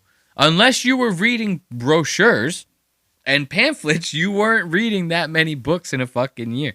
This is what's so funny. And to hear him be like, those people don't even read, Theo. Those people, they might as well be stupid as fuck because they don't know what they're talking about. I wasn't reading these thick-ass books. I was reading 150 pages. 8 of them? 8 150-page books a day? That's how many? There's don't even celebrate holidays. I got to get my own gifts, bitch. I'm finna read myself into a T-shirt and a personal pan pizza. Right, Yeah. right. So I got those books, and then I got the ones I'm trying to learn from. Yeah. You know, and Yeah. those are separate. But Now listen, another lie. what was your question? Do you have a first book that you remember reading, like, or one that got read? Look, what was your question? He goes on that whole goddamn tangent and then goes, what was your question, Theo Vaughn? I didn't hear you the first time. What was the question again? Come on, man. This is the most insightful shit that the internet can come up with? This is it? No, this can't be it. To you when you were a kid, or something that you really liked, like a book that set it off for you that was like, oh. I read the Bible first. That's 66 books. So You see what I'm saying here? You see what I'm saying here? You count in the Bible as 66. Why? Because they wrote it into 66. Dude, back then to write a book, you had to do everything by yourself. You had to like fucking literally sew together the sheets in the binding, make sheets out of like sheepskin or whatever the fuck it was in biblical times, you know? So books were like 10 pages long. That's the only reason that the Bible is so many books compiled into one, is because nobody had the time or the patience or the resources to write a 700-page book back then. They had to all be written in little increments, man. You can only skin so many goddamn cows. You only have so much thread to sew together the binding of the book and everything. You have to think about it. It's not like now. Things weren't mass-produced. The Bible is not 60 books, man. This is bullshit. So yeah, it kind of was my starting point in book reading, but it's not set up like a book technically. It's very disjointed. Right? Oh yeah. So I found that everything else I read was an easy read. You know what I mean? Like I loved reading all of the classics because I felt like I was literally in this story, you know what I mean? And I could read multiple books at once. What the fuck? This is what I'm saying, bro. This is what I'm saying. You come out with this like heartfelt shit where you're like, I didn't get pizza parties from my parents, Theo. I had to do my own pizza parties by reading all these books, man. But then you say shit like this, like, I'm reading multiple books at once. I'm reading 3,000 books a year. It's only 150 pages each book. And what? You're like this grand wizard chess master? You know, you ever see like those people that can play like 9 games of chess at once? So that's Katt Williams with books. He's fucking reading 5 pages over here. Then he goes over here and reads just 10 pages over there. Comes over. Come on, man. That's ridiculous. This is crazy. Give it up for Katt Williams, man. We're going to end the fucking episode on that one, bro. This guy reads 37 books all at the same time. Do you know that? 37 books all at the same time. So let's get a little bit of music going. We need to call this one a day. I want to thank you once again for joining me for yet another wonderful episode of Lost Ox Media. As always, you can catch audio episodes Wednesdays at 5 a.m. on Spotify, Apple Podcasts, and anywhere else you catch your favorite podcast. Video episodes go up on YouTube at 4 p.m. and the reason we do that is so you can listen to the episodes on your way to work, and when you get home from work, you can watch them. As always, you can keep up to date with all things Lost Ox Media or support the show by buying some merch at www.lostox.media. As always, I love to have you guys here with me. So until next time, I will bid you adieu and say goodbye.